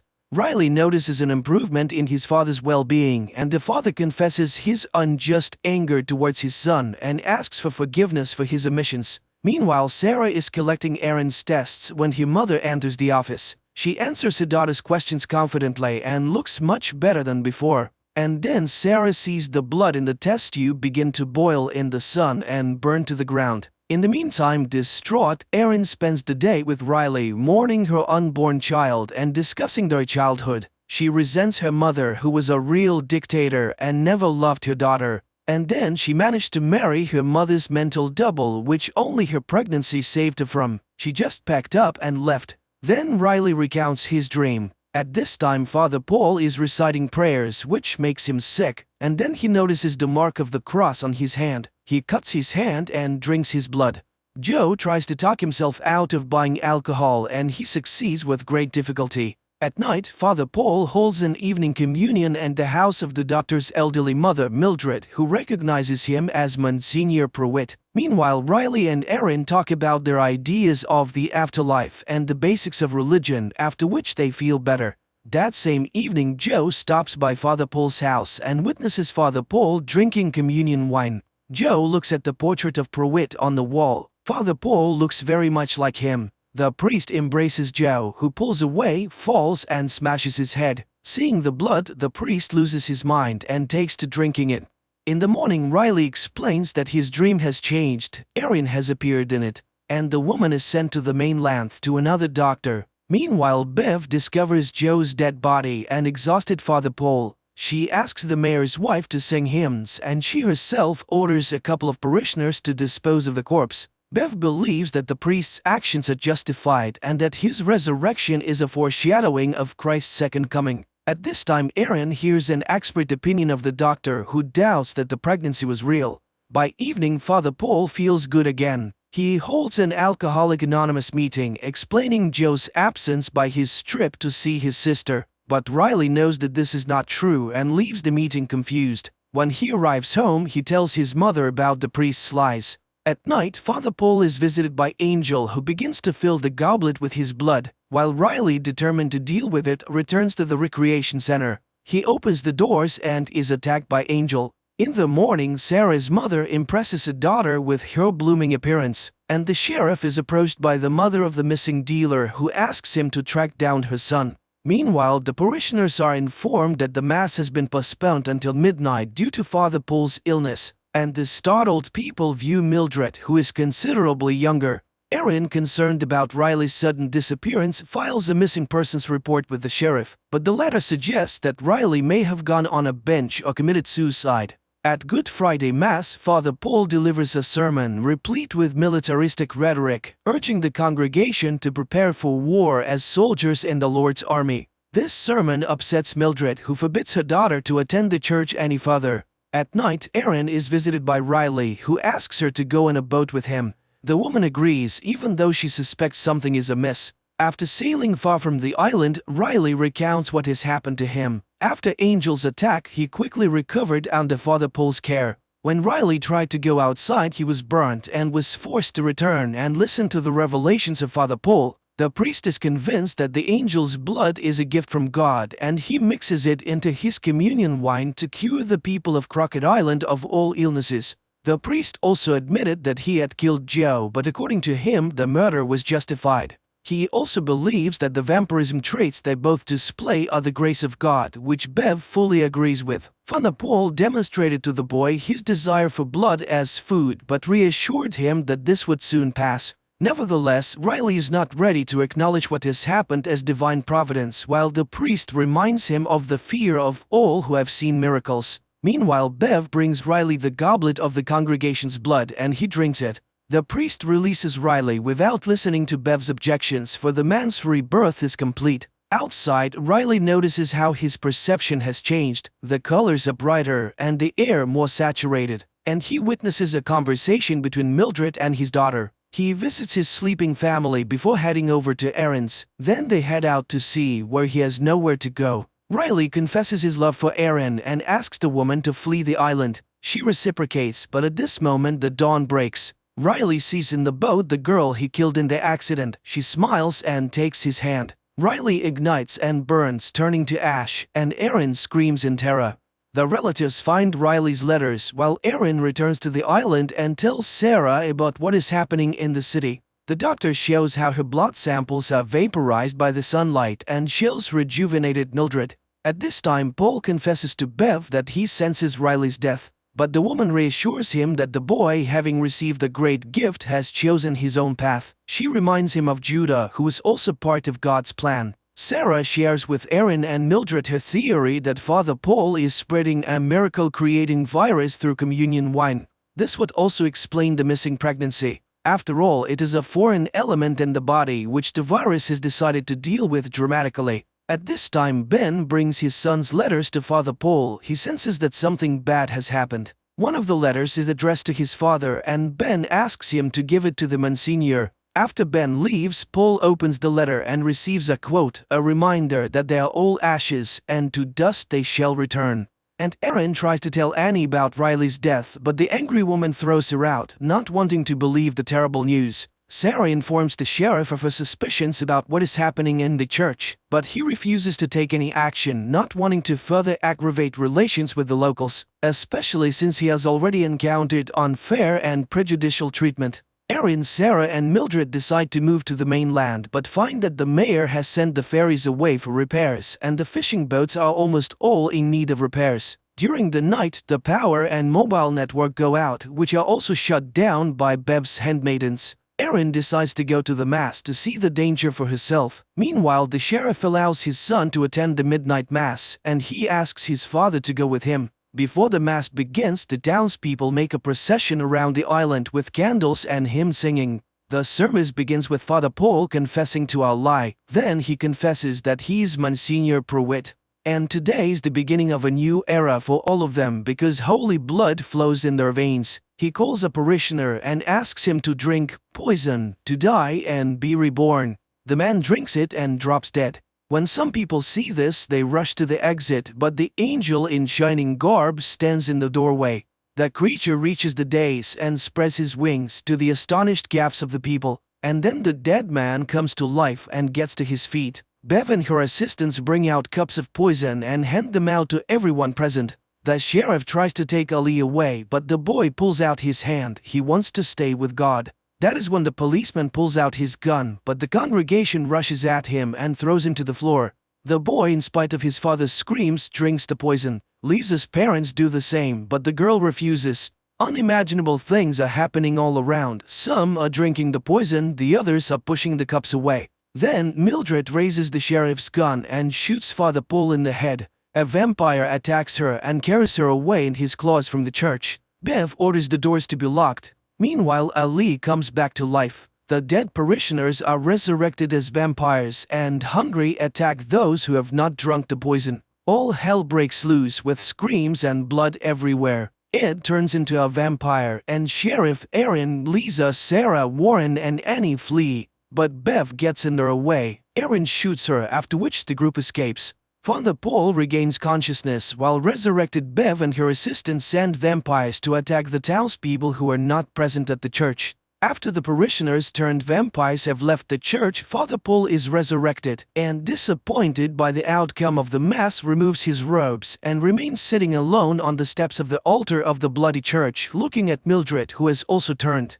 Screams can be heard in the town. The vampires are killing their loved ones and converting them. Meanwhile, the group of the runaways hide out in Aaron's house, pondering over a future plan of action. Warren recalls his canoe, which is hidden on the outskirts of the island, and Aaron realizes that the vampires needed the boats for something. She becomes terrified at the thought that some of the monsters might make it to the mainland. Suddenly, a burning bottle flies in through the window, setting the house on fire. It is Bev. She wants to settle the score with Aaron, who shot her. To allow the group to escape, Annie distracts the attackers by exposing Bev's motives. She is just jealous that God loves everyone without singling her out. Bev, who is always so right and so good, must be furious. Then Annie commits suicide by seducing the vampires with her blood. Meanwhile, John Pruitt recalls his affair with Mildred, which resulted in the birth of Sarah, who was forced to live with her fake father, as such circumstances were unacceptable for the pastor.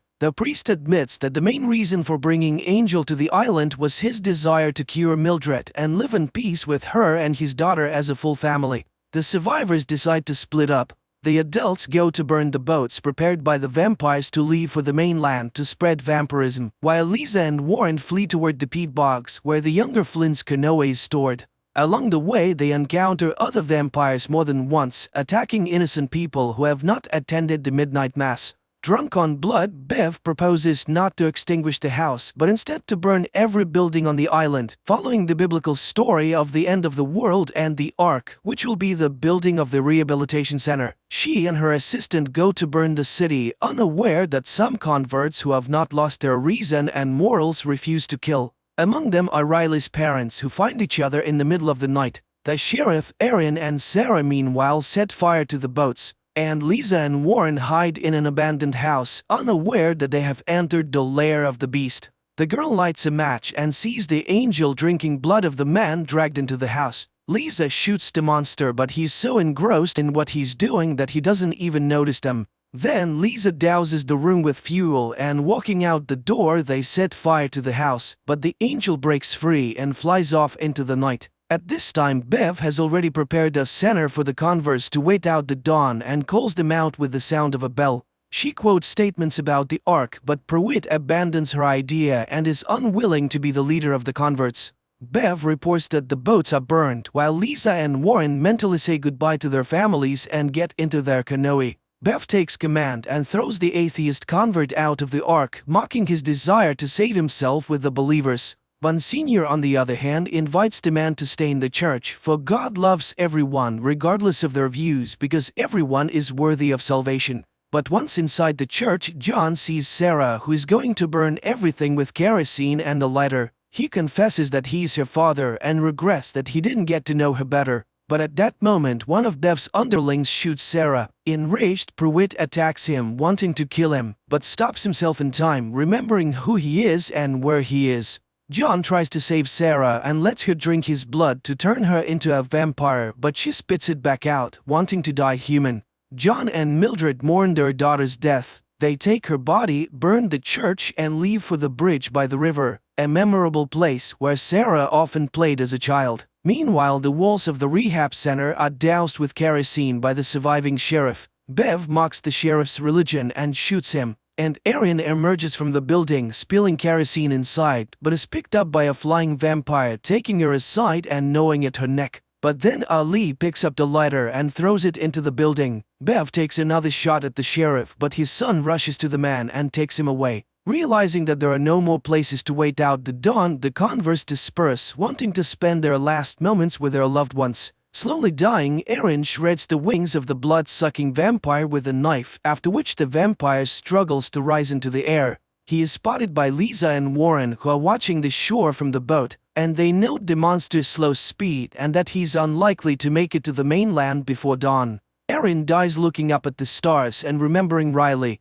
Bev leaves to meet the dawn on the beach. The wounded sheriff and his son also go to the shore, where together they begin to pray, adhering to their native religion. Monsignor Pruitt and Mildred sit on the bridge holding Sarah's body. The father renounces the church and begs his beloved for forgiveness. Finally, dawn breaks. Ali burns in the sunlight, sitting by his father's dead body. Desperate, Bev tries to dig a shelter in the sand and burns up in hysterics. Riley's parents, in a crowd of similarly converted people, greet the dawn by singing hymns praising the Lord. All the islanders burn while Pruitt and Mildred kiss against the rising sun. The only survivors, Lisa and Warren, watch the fire. Suddenly, the girl confesses that she can no longer feel her legs. And that's the end of the series. Write in the comments what you think of this series.